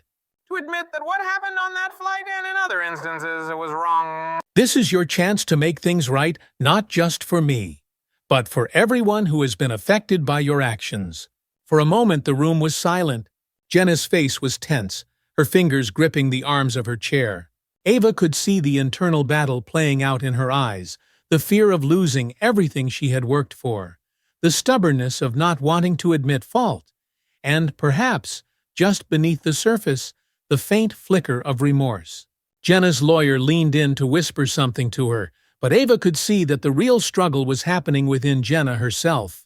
After what felt like an eternity, Jenna finally spoke, her voice low and unsteady. I didn't mean to hurt anyone," Jenna said, her eyes downcast. "I was just trying to do my job." Ava didn't respond immediately, allowing Jenna to continue.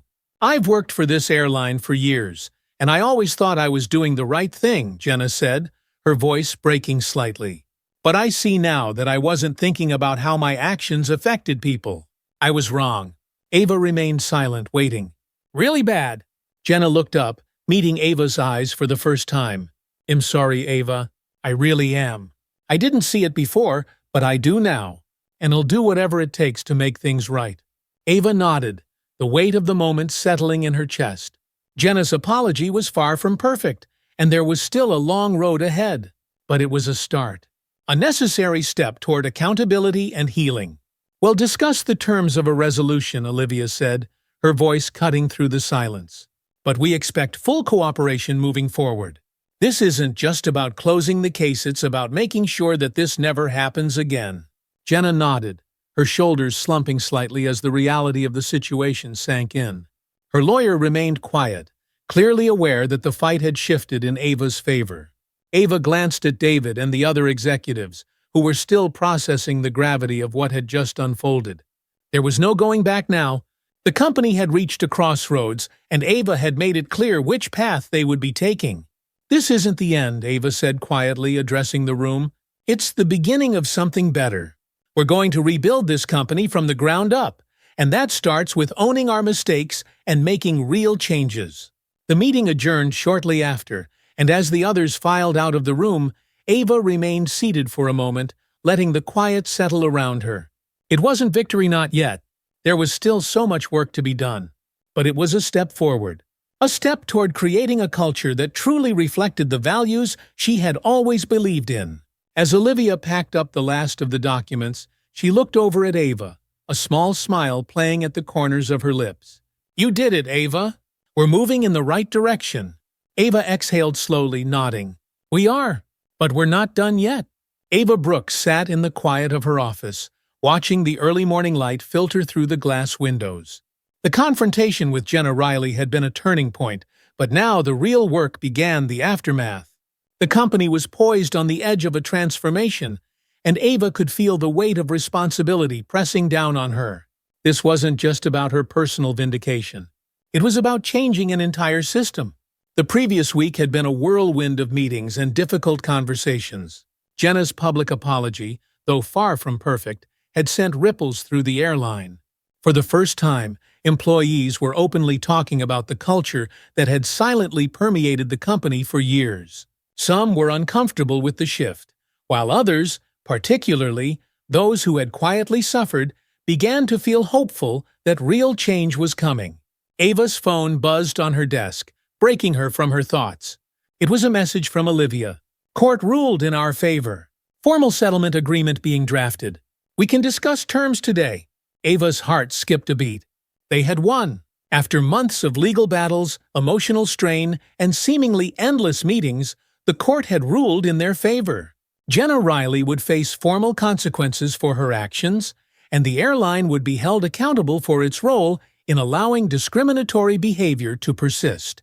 But more importantly, This legal victory meant that the reforms Ava had been pushing for could no longer be brushed aside.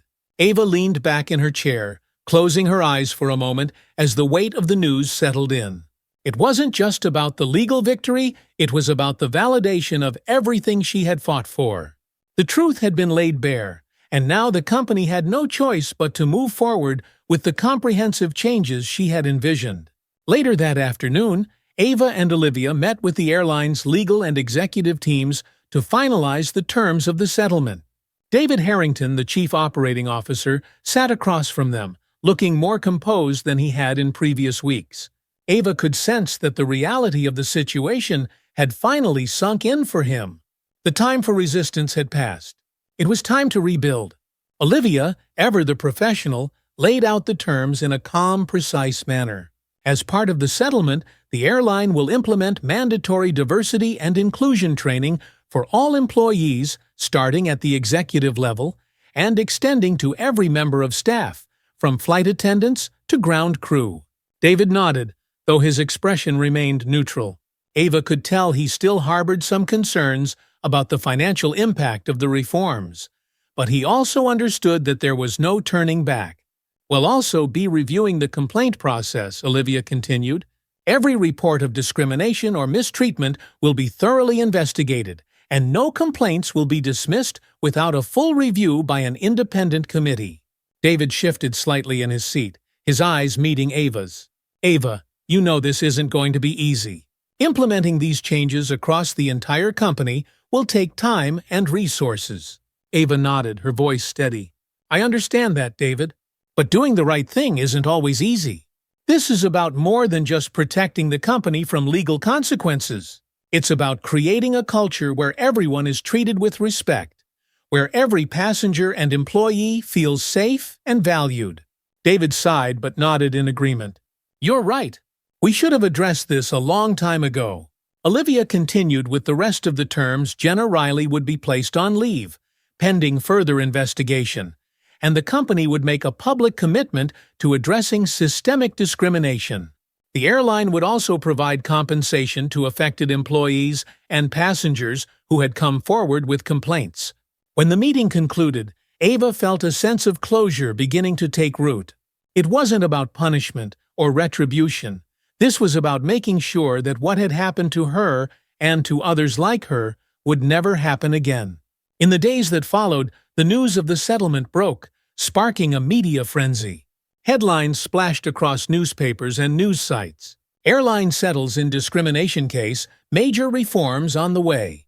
CEO Ava Brooks leads fight for corporate accountability. Airline faces reckoning after racial discrimination lawsuit. For the first time, Ava wasn't anxious about the media attention. This was the story she wanted out there, a story about transformation, about owning up to mistakes and pushing for a better future. The narrative had shifted from a scandal to one of accountability and growth. The public response was overwhelmingly supportive. Messages flooded in from across the world, customers, employees, and even people who had never flown with the airline, thanking Ava for standing up, for refusing to let the issue be swept under the rug. Some shared their own stories of being mistreated or overlooked, inspired by Ava's determination to fight back. But Ava's focus was already on the future.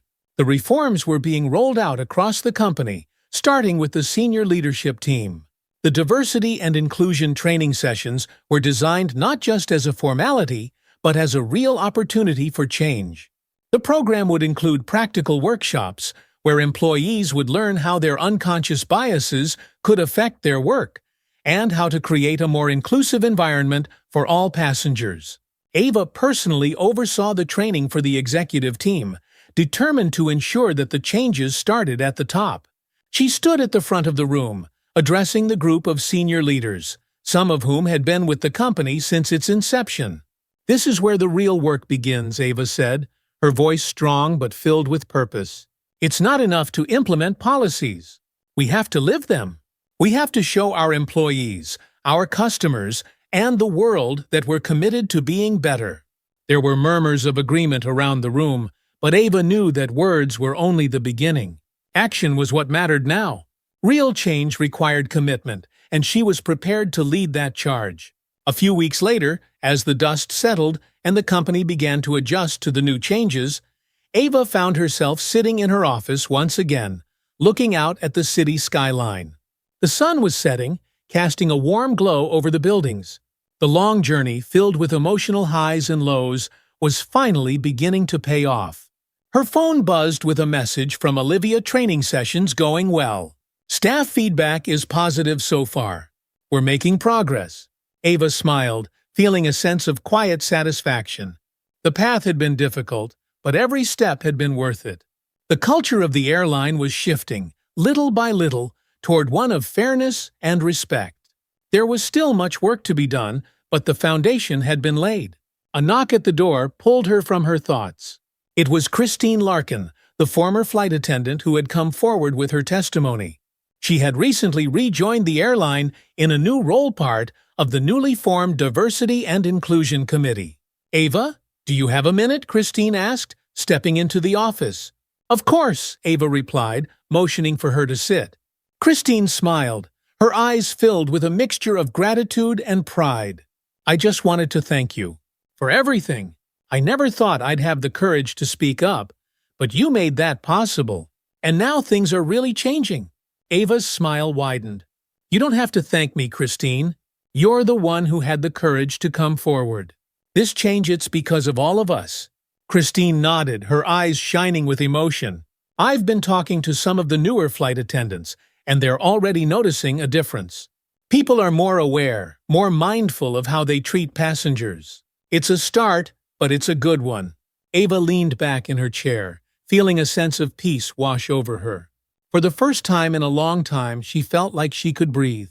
The airline was on the path to becoming the company she had always envisioned, a place where everyone, regardless of who they were or what they looked like, was treated with dignity and respect.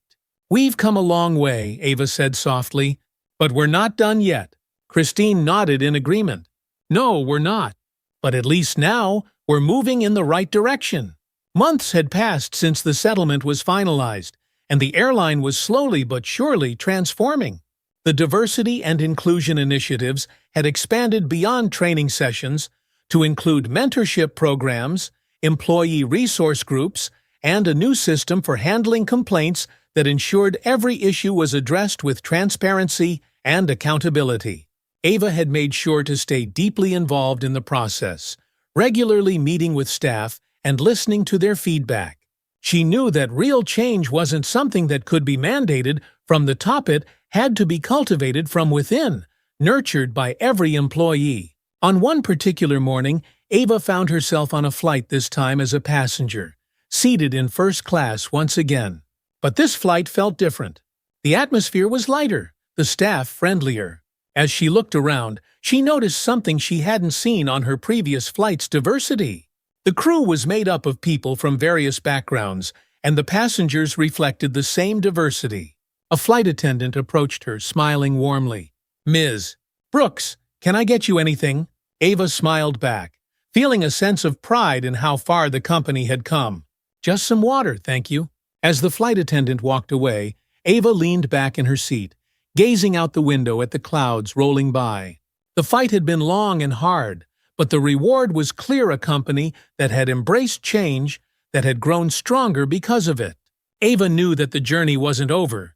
There would always be challenges, always more work to be done. But for now, she could rest easy, knowing that she had made a real difference, not just for herself, but for countless others. As the plane soared through the sky, Ava felt a deep sense of fulfillment. The airline she had built was finally living up to the vision she had always dreamed of, one where everyone had a seat at the table, and everyone was treated with the respect they deserved. And in that moment, Ava knew that she had truly won. Ava Brooks never sought recognition. In her heart, she had always believed that real change didn't need the spotlight, it needed dedication, persistence, and the courage to stand up when it mattered most. As the months turned into a year since the settlement, her life had settled into a new rhythm. The airline had undergone a transformation that extended beyond its policies. It had reshaped its identity. And while Ava felt a deep sense of accomplishment, she knew there was still more to be done. One crisp autumn morning, Ava was invited to speak at a national conference on corporate responsibility and diversity. The event had drawn leaders from various industries, eager to discuss how businesses could not only survive, but thrive by fostering inclusive environments. As Ava stood backstage, reviewing her notes, she reflected on how far she had come and how far the company had come, thanks to the battle she had fought. "Ava, you're up in 5, Olivia said, coming up beside her with a reassuring smile. Ava nodded, feeling a familiar surge of energy as she prepared to step into the limelight. She wasn't one for grand speeches, but this was different. This was a moment where she could share her story and inspire others to take the same steps, to hold their own companies accountable, and foster a culture where everyone felt valued. As the conference host introduced her, Ava took a deep breath and stepped onto the stage. The bright lights of the auditorium illuminated the hundreds of faces watching her intently, but she wasn't nervous. She was ready. "Good morning," Ava began, her voice strong yet warm. "Thank you for having me here today. I want to start by saying that change doesn't happen overnight.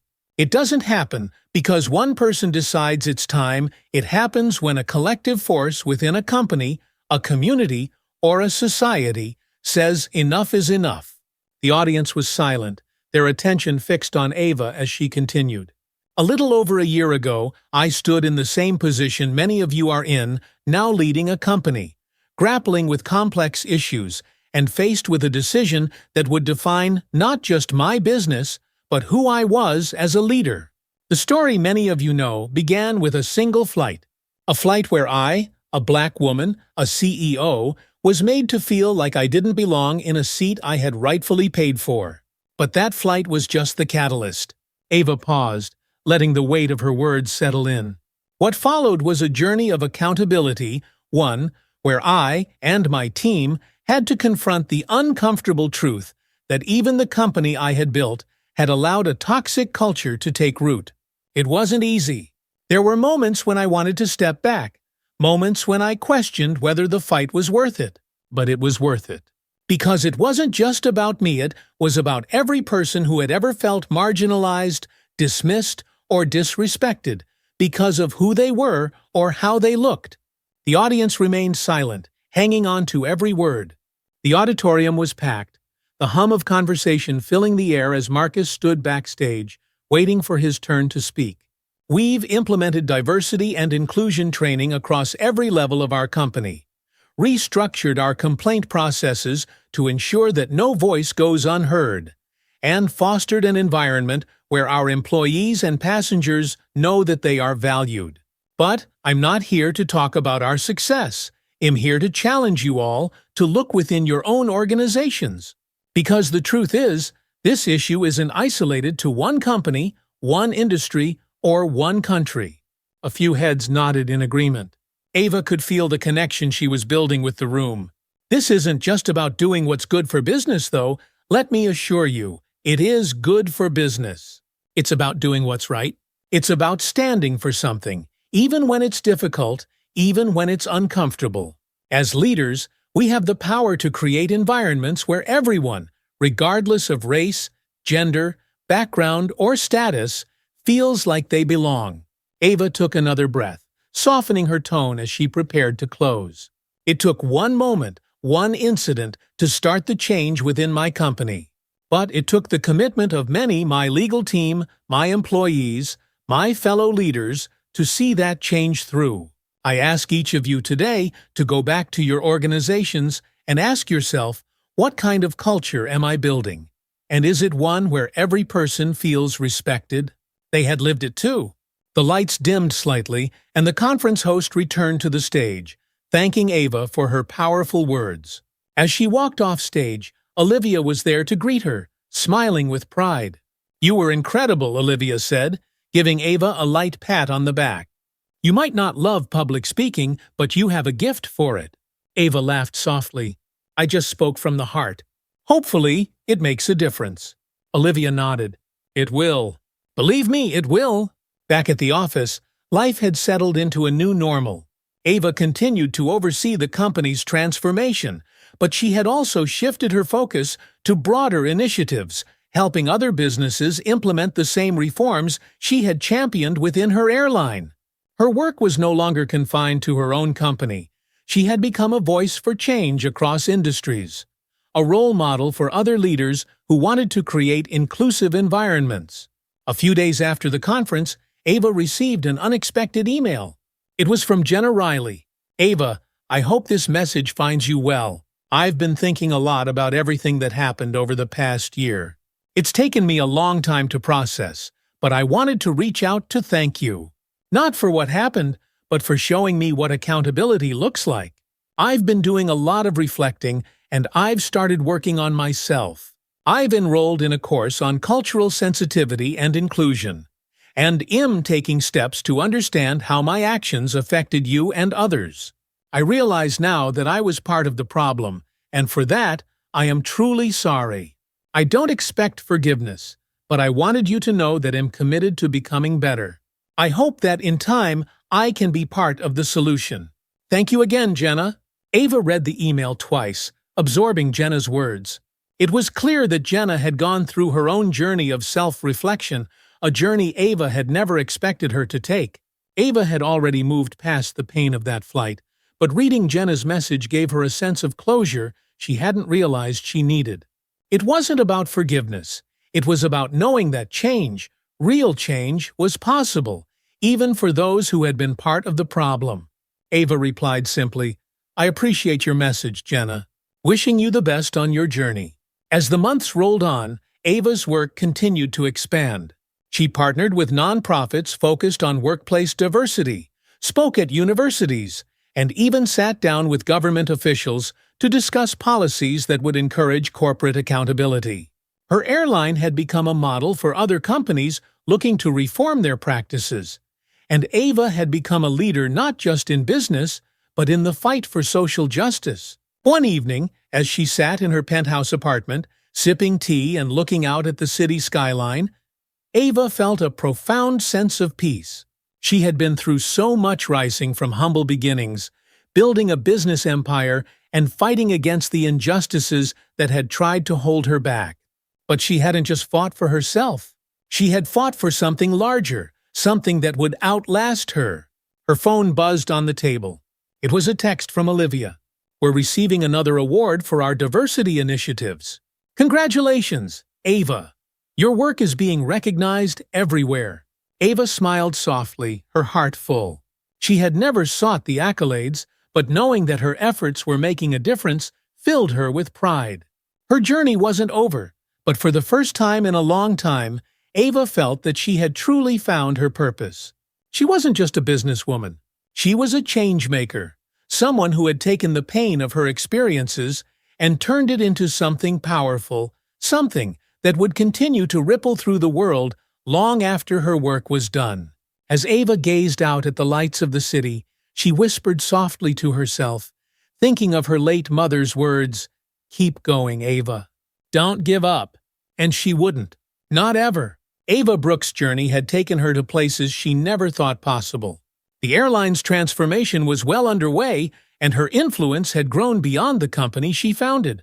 She had become a national figure and advocate for corporate accountability, a voice for inclusion, and a symbol of resilience in the face of adversity. But for Ava, the work wasn't finished.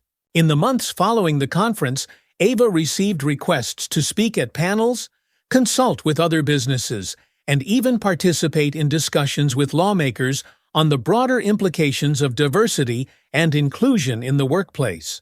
She was excited, but also keenly aware that real change required more than just speeches, it required concrete action. One of the organizations that had been watching Ava's work closely was a leading civil rights group, the National Equity Initiative.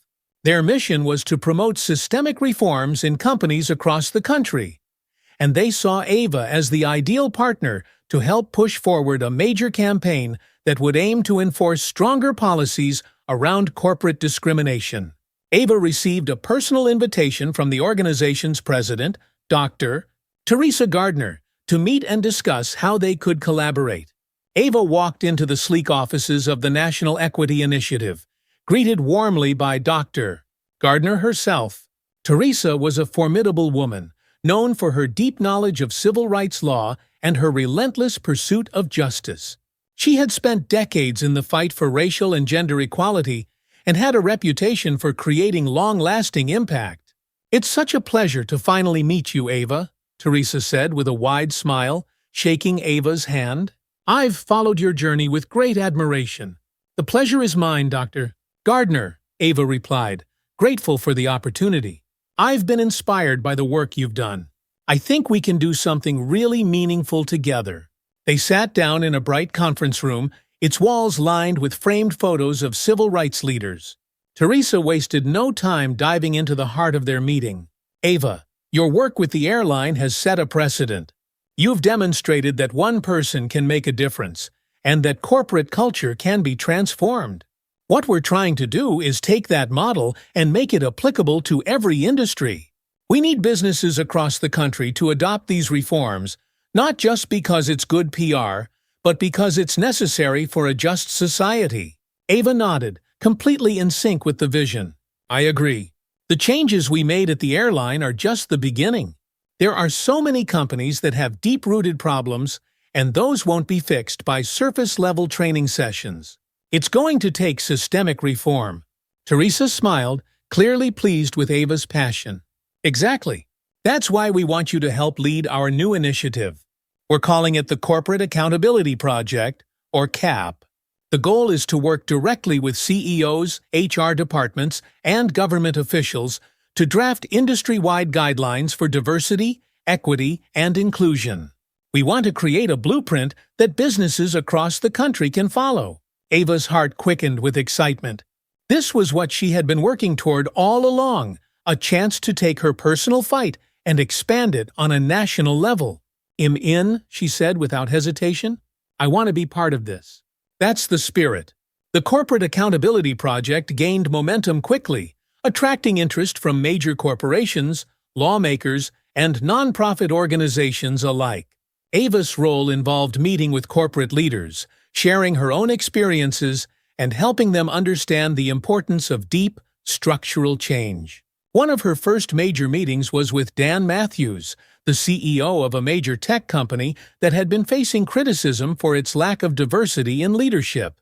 The company had struggled to attract and retain employees from marginalized backgrounds, and its internal culture had been called into question after several high-profile resignations. Dan greeted Ava warmly when she arrived at the tech company's headquarters, but she could tell that he was nervous. Like many CEOs, he was concerned about how the public perceived his company and how the changes Ava was suggesting might affect his bottom line. "Look, Ava," Dan began as they sat down, "I get it. Diversity is important, and we've made some efforts, but it's hard. Our industry moves fast, and sometimes it feels like we don't have the luxury of focusing on these kinds of initiatives when we're just trying to stay competitive." Ava smiled, understanding the pressure Dan was under. But she wasn't going to let him off the hook. "Dan, I know you're trying to run a successful business. People look at me differently because of how I look, because of where my family is from." Dan's eyes flickered, and Ava could see that her words were resonating. She leaned in, her voice calm but firm. "You don't have to choose between success and diversity. In fact, the two go hand in hand. The more diverse perspectives you have in the room, the more innovative your company will be. But you have to be willing to do the work, real, meaningful work. And that starts with leadership. It starts with you." Dan sat back in his chair, exhaling slowly. "You're right. I know you're right. I guess I need help figuring out how to get there." Ava smiled, feeling the familiar sense of satisfaction that came with knowing she was making a difference. "That's why I'm here." The Corporate Accountability Project began gaining traction in other industries as well: finance, healthcare, retail. Ava worked tirelessly with CEOs and executives to create individualized plans that would foster diversity and inclusion within their ranks. Each company had its own challenges, but Ava's approach was always the same: be direct, be honest, and be committed to change. Meanwhile, Ava's airline continued to thrive. The changes she had implemented were yielding positive results, with employee satisfaction at an all-time high and passenger complaint related to discrimination significantly reduced. The company's reputation had not only recovered, but had been strengthened by its commitment to inclusivity. Investors, once wary of the costs of reform, were now praising the airline's progressive stance and seeing the financial benefits of a happy, engaged workforce. Ava's schedule was relentless, but the rewards were undeniable. She had become more than just a CEO. She was a symbol of corporate reform, a leader who had turned her personal experience into a national movement. One evening, after a long day of meetings, Ava returned to her office and found an invitation waiting for her on her desk. It was from the White House. She opened the elegant envelope and read the message inside. "Dear Ms. Brooks, the President of the United States requests the honor of your presence at a roundtable discussion on corporate diversity and inclusion to be held at the White House next month. Your leadership and contributions to this important issue have made a significant impact, and we would be honored to have your voice in this conversation." Ava sat down stunned. She had never imagined that her journey would take her this far. From fighting a single battle on a flight to being invited to the White House to discuss national policies on corporate accountability, it was more than she had ever dreamed of. As she sat in the quiet of her office, the weight of the invitation settled in. This was no longer just about her airline, or even about the companies she had worked with through the Corporate Accountability Project. This was about shaping the future of the entire country's approach to diversity, inclusion, and fairness in the workplace. Ava picked up the phone and called Olivia. "You're not going to believe this," she said, a smile spreading across her face. "I just got invited to the White House." As Ava walked out of her office that day, the sun shining brightly above her, she felt a deep sense of peace. She had spent her life fighting for what she believed in, and now she could see the fruits of that labor everywhere she looked. Her legacy wasn't just in the companies she had transformed, or the policies she had helped implement. It was in the lives she had touched, the people who had found their voices, who had broken through barriers, and who were now carrying the torch forward. Ava smiled as she stepped into the bustling street, knowing that her work would live on through the countless leaders she had inspired. This was her legacy, a world where everyone had the opportunity to thrive, where diversity was celebrated, and where accountability was the foundation of every successful business. And even though the work was far from over, Ava knew that she had made a lasting difference. If you've been inspired by Ava's journey and want to hear more stories about leadership, accountability, and creating positive change in the world, make sure to subscribe to our channel. Together, we can continue spreading the message of inclusion and fairness, and help build a world where everyone has the opportunity to succeed. Stay tuned for more stories of transformation and leadership, because real change begins with us. Hit that subscribe button and don't miss out on the next chapter of this incredible journey. It's about a system that has been built to ignore the needs of people of color. It's about a culture that allows bias to go unchecked, because it's easier to look the other way. The audience was silent, their attention fully on Marcus. "But we can change that," he continued. "We've seen it happen before. When we come together, when we hold institutions accountable, we can make real progress. But it's not going to happen overnight. It's going to take sustained effort, and it's going to take all of us." When Marcus finished his speech, the applause was thunderous. He had become more than just a survivor of discrimination. He was now a leader in the fight to dismantle the very systems that had harmed him, and so many others. Later that evening, Marcus sat in his hotel room, reflecting on the journey that had brought him to this point. From that first encounter with Gary Matthews at Green Hill Pharmacy to standing in front of national leaders calling for systemic reform, his life had changed in ways he never could have imagined. He thought about the people he had met along the way: Sarah, Darren, Olivia Reed, the other victims who had come forward to share their stories. Each of them had played a part in this fight, and each of them had helped to push the needle of justice forward, even if just a little. Marcus pulled out his notebook, a habit he had developed during the lawsuit, where he jotted down thoughts and reflections. He opened to a blank page and began to write. "Change is slow, but it's happening. Every fight, every voice, every story, it all adds up. I never wanted to be the face of anything, but now that I'm here, I can't turn back. We can't turn back. The fight for justice is hard, but it's the only fight worth having. He closed the notebook, feeling a sense of calm wash over him. The road ahead was long, but for the first time in a long time, Marcus felt at peace with where it was leading him. The more Marcus involved himself in national advocacy, the more he realized that systemic change required collaboration between different sectors of society. The fight for racial justice in healthcare couldn't be won by lawsuits alone, needed the engagement of doctors, nurses, policymakers, and, most importantly, the communities that had been most affected. One of the most significant moments in Marcus' journey came when he was invited to attend a summit on healthcare reform hosted by the American Medical Association, AMA. Healthcare leaders from across the country were gathering to discuss how to address racial disparities in patient care. And Marcus had been asked to participate in a panel alongside healthcare professionals and other advocates. Walking into the Grand Conference Hall in Chicago, Marcus couldn't help but feel a sense of both awe and apprehension. The stakes felt higher than ever. He wasn't just fighting for his own justice anymore, he was pushing for a transformation of the entire healthcare system. And now he would be standing alongside some of the most powerful voices in the field.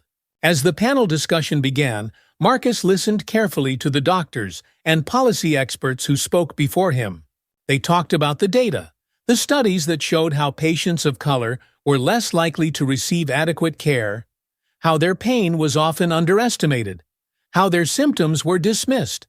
But what was missing from the conversation, Marcus realized, was the human side, the lived experiences of the people who had suffered because of these biases. When it was his turn to speak, Marcus stood and took a deep breath. He could feel the eyes of the room on him, and once again, that familiar nervousness crept up his spine. But he had learned to harness that feeling. "I've heard a lot of great ideas here today," Marcus began, his voice steady but passionate. "But we can't forget the people who live this every day. The people who walk into clinics and hospitals and pharmacies and feel like they're not being seen. I'm not a doctor, but I am someone who has lived through this. I've been treated like a criminal for doing nothing more than asking for the same treatment anyone else would get. And that experience isn't unique to me." The room was silent, and Marcus could see that his words were hitting their mark. "We can talk about policy and data all day," Marcus continued, "but if we don't acknowledge the real stories, the real people behind those numbers, we'll never get anywhere. What we need is to build bridges between healthcare providers and the communities they serve, between those in power and those who've been silenced. We need empathy, we need understanding, and we need accountability." The applause that followed was polite but genuine. As Marcus sat down, he knew that the fight ahead would be just as tough as the battles he'd already fought. But he also knew he wasn't alone anymore. He was working with people who shared his vision for a better, more equitable future. The national advocacy work had taken Marcus across the country, from Washington, D.C., but through it all, Riverton remained his anchor. No matter how far his fight took him, he always came back home. On one of his returns to Riverton, Marcus was surprised to see just how much had changed in the years since his court victory. The small town had started its own conversations about racism, spearheaded by local leaders and community groups. People who had once stayed silent about their own experiences were now speaking up, sharing their stories in town hall meetings and community forums. One of the most encouraging developments was that Green Hill Pharmacy, under new management, had implemented a comprehensive anti-bias training program for its employees. Gary Matthews was long gone, but the pharmacy had taken steps to rebuild trust with the community. It wasn't a perfect solution, but it was progress. One afternoon, as Marcus strolled through downtown Riverton, he saw Olivia Reed, the reporter who had first written his story. She was sitting outside a cafe, sipping a coffee and reading a book. "Marcus," Olivia called, waving him over. "How's the big-time advocate?" Marcus smiled as he approached her table. "I wouldn't call it that," he said, sitting down. "I'm just trying to do my part." "Don't be modest," Olivia said, her eyes twinkling. You've done more than just your part. People around here are starting to pay attention. You've made a real difference." Marcus glanced down the street, where people moved about their day as if nothing had changed. But he knew better. Underneath the surface, Riverton had shifted. "I just hope we can keep the momentum going," he said. "It's easy to start these conversations, but keeping them alive, that's the hard part." Olivia nodded. "True, but look at where we were a year ago. No one in this town was even talking about racial bias, let alone doing something about it. And now people are aware. They're engaged. That's because of you." Marcus smiled, grateful for her words. "I guess you're right. I miss him." Marcus paused, considering the question. He had been so focused on the immediate battles, the lawsuit, the advocacy work, that he hadn't had much time to think about the future. But now, as things began to settle, he realized he had a new path ahead of him. "I think I'm going to keep teaching," Marcus said. "But I also want to keep working on this issue, both here in Riverton and nationally. There's so much more to be done, and I want to be a part of it." Olivia smiled. "I had a feeling you'd say that." As the months went on, Marcus continued to split his time between his teaching job in Riverton and his advocacy work on a broader scale. But more and more, he found himself drawn to the local community, the place where it had all started. He began working closely with local organizers, helping to create programs that addressed racial inequality in all aspects of Riverton life, not just healthcare, but education, law enforcement, and local businesses. The goal was to create a town where everyone, regardless of their background, could feel safe and respected. One of the most important initiatives Marcus helped launch was a youth mentorship program, pairing local high school students with mentors who could provide guidance and support. Many of these students, particularly those from marginalized communities, lacked access to the resources and opportunities they needed to succeed. Marcus saw the program as a way to give back to the community that had shaped him and to invest in the next generation. During one of the program's mentorship sessions, Marcus sat with a group of students, listening as they shared their thoughts on race, opportunity, and the future. One young man, a quiet kid named Jamal, raised his hand. "Mr. James," Jamal began hesitantly, "I know you went through a lot with that case at Green Hill. Do you ever feel like you made the right choice? Like, was it worth it?" The question took Marcus by surprise, but after a moment, he nodded. "Yes," he said, his voice firm. "It was hard, and there were times when I doubted myself. But in the end, I know I did the right thing." The foundation became a beacon of hope for those who needed it most, a testament to Tom's legacy and to the power of redemption. It's uncomfortable and it's scary. But if we don't stand up for ourselves and for others, nothing ever changes. Jamal looked thoughtful, nodding as he absorbed Marcus' words. "That's why we're all here today," Marcus continued, looking around at the students. "You all have the power to make a difference. It might not seem like it now, but one day, when you're faced with a choice to stand up or stay silent, you'll know what to do." The room was quiet, but Marcus could see the impact his words had on the students. They were listening. They were learning. And that was the most important thing. As Marcus reflected on everything he had accomplished, the lawsuit, the advocacy, the mentorship program, he realized that his life had taken on a new purpose. He was no longer just a teacher in a small town, he was a leader, an advocate, and a voice for those who had been silenced for too long. But through it all, Marcus remained humble. He knew that the fight for justice was far from over, and that every victory was just one step in a much larger journey. There would always be more to do, more battles to fight, more voices to uplift. One evening, as he sat on his front porch, watching the sun set over Riverton, Marcus allowed himself a moment of peace. The road ahead would be challenging, but for the first time in a long time, he felt ready for whatever came next. He thought about his mother, Elaine, who had worried so much about him during the lawsuit, and about Darren, who had stood by his side through every step of the process. He thought about Sarah Collins, who had believed in him even when he doubted himself. And he thought about the countless people across the country who had supported him, who had shared their own stories, and who had inspired him to keep going. This was just the beginning. The fight for racial justice, for equality, for a better world, it was long, difficult, and full of setbacks. But Marcus James was ready, and with that thought, he stood up, ready to face the new day ahead. The sun dipped below the horizon as Marcus stood on his porch, taking in the quiet evening. Riverton was still the same small town he had always known, but for him, it felt different now. His life had been transformed by the journey he had taken, a journey he hadn't asked for but had embraced when it mattered most. The court victory against Green Hill Pharmacy had been more than just a personal triumph, it had been a wake-up call for the town, and for many others across the country. People were beginning to understand that racism wasn't always loud and obvious sometimes. It was hidden in plain sight, woven into the everyday interactions that shaped people's lives. As Marcus reflected on the past year, he knew that the fight for justice and equality was far from over. There were still many more battles to come, but he felt a renewed sense of purpose. He had seen firsthand the power of speaking up, of refusing to stay silent in the face of injustice. And he wasn't done yet. The youth mentorship program was thriving, giving young people in Riverton the tools and guidance they needed to navigate a world that wasn't always fair.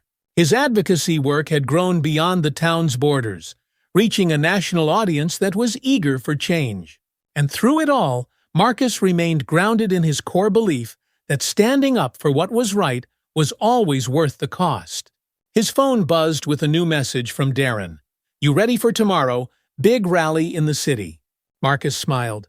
There was always something on the horizon, always another step to take. He typed back, "I'll be there. Let's keep this going."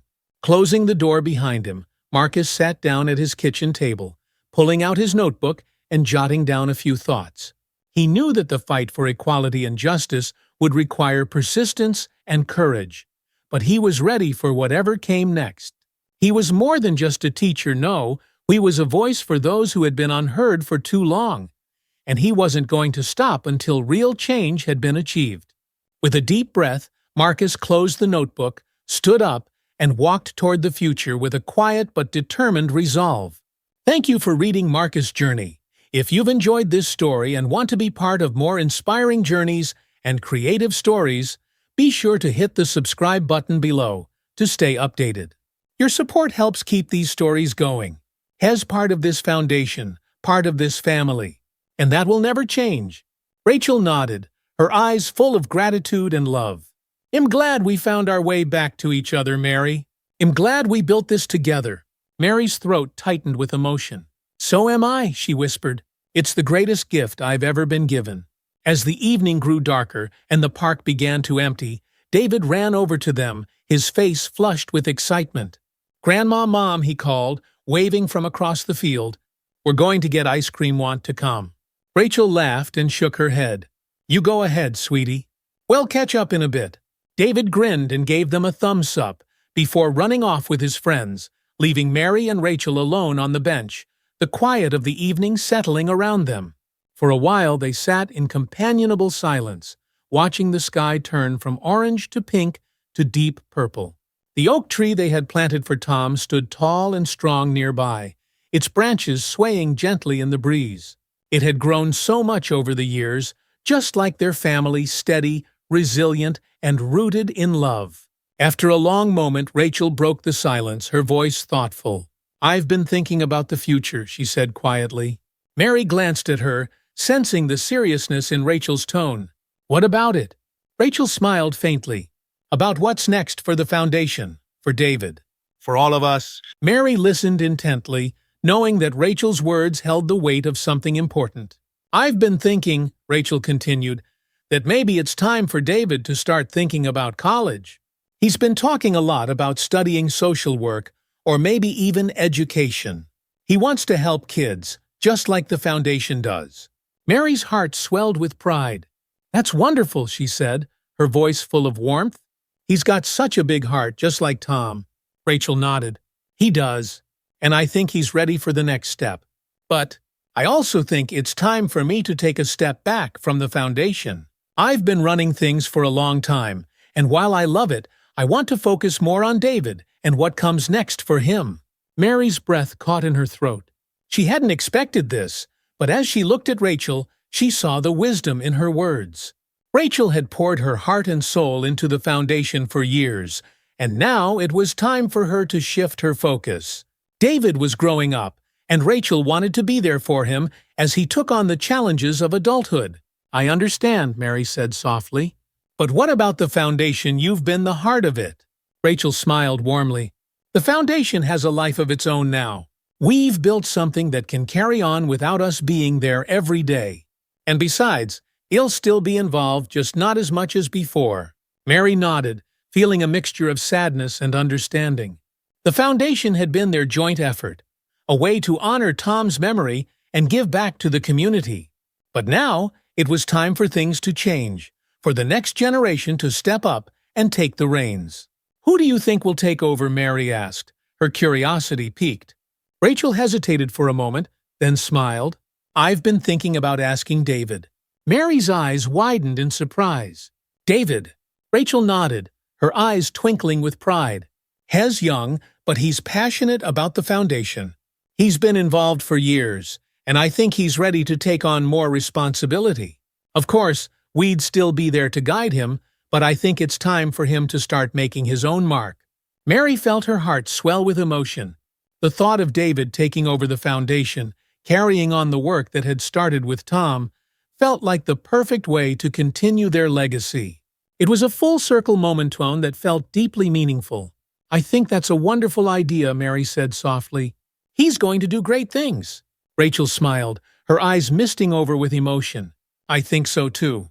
A few months later, David officially took on a leadership role at the foundation. Though he was still young, he approached the position with a maturity and wisdom that belied his age. He worked tirelessly, organizing new programs, meeting with community leaders, and mentoring the next generation of volunteers.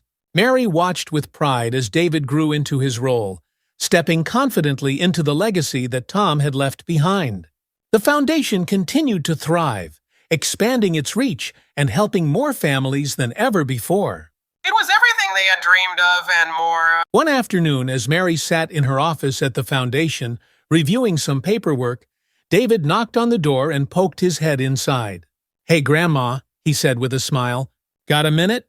Mary looked up from her desk and smiled warmly. "Of course. Come on in." David stepped inside and sat down across from her, his expression thoughtful. "I've been thinking about something," he began, his tone serious. Mary set down her papers, giving him her full attention. "What's on your mind?" David hesitated for a moment, then leaned forward, his eyes bright with determination. "I want to start a new program at the foundation, something specifically for kids who have lost a parent." Mary's heart skipped a beat. "That sounds like a wonderful idea," she said softly. "What made you think of it?" David glanced out the window, his expression thoughtful. "I've been thinking a lot about Dad lately," he said quietly, "about how much I wish I could have known him. And I know there are other kids out there who feel the same way about their parents' kids who are dealing with that kind of loss. I want to create a space where they can talk about it, where they can get support, and feel like they're not alone." Mary felt tears prick at her eyes. She had always known that David had a big heart, but hearing him speak with such passion and empathy filled her with pride. "That's a beautiful idea, David," she said, her voice thick with emotion. "I think your dad would be so proud of you." David smiled, his eyes glistening with unshed tears. "I just want to make a difference, like he did." Mary reached across the desk and took David's hand, squeezing it gently. "You already are," she said softly, "and I know this program will help so many kids. I'll do everything I can to support you." David nodded, his smile growing. "Thanks, Grandma. That means a lot." The program, called Healing Hearts, launched a few months later, and it quickly became one of the most successful initiatives at the foundation. Children who had experienced loss found a safe space to share their feelings, connect with others, and receive emotional support. The program offered counseling, art therapy, and group activities designed to help children process their grief in healthy and meaningful ways. Mary watched as the program flourished, and she couldn't help but feel that Tom's spirit was guiding them every step of the way. His dream of building a better future for the next generation was alive and well, carried forward by his son and the family he had left behind. As the years went by, the foundation continued to grow, and David eventually became its full-time director. His leadership was marked by compassion, innovation, and a deep commitment to the community. Mary remained involved, though she took on a more advisory role, content to watch as David and the team carried on the work she and Rachel had started. On a bright spring day, Mary, Rachel, and David gathered once again beneath the oak tree they had planted for Tom so many years ago. The tree had grown tall and strong, its branches spreading wide to provide shade and comfort. It had become a symbol of everything they had built together, of love, of family, and of the strength to overcome. As they sat together on a bench, watching the children play in the park, Mary felt a profound sense of peace. She had come so far on her journey from a place of fear and guilt to a life filled with love, forgiveness, and purpose. She had made mistakes, but she had worked to make things right, and in the process, she had built something beautiful. Rachel leaned against Mary's shoulder, her face soft with contentment. "We did it, Mary," she whispered. "We built something lasting." Mary nodded, her eyes misting over with emotion. "We did," she whispered, "and it's all because of Tom." David, sitting across from them, smiled warmly. "He's the reason we're all here," he said quietly. "And we're going to keep his legacy alive for as long as we can." Mary's heart swelled with pride and love. She had been given a second chance, and she had made the most of it. She had found redemption, not just for herself, but for her family and her community. As the sun began to set, casting a golden glow over the park, Mary looked up at the oak tree, its leaves rustling gently in the breeze. She thought of Tom, of everything he had stood for, and she smiled. His legacy would live on, through the foundation, through David, and through the love that had brought them all together. And for Mary, that was enough. Do you believe in second chances? Let us know in the comments, and don't forget to subscribe for more inspiring stories.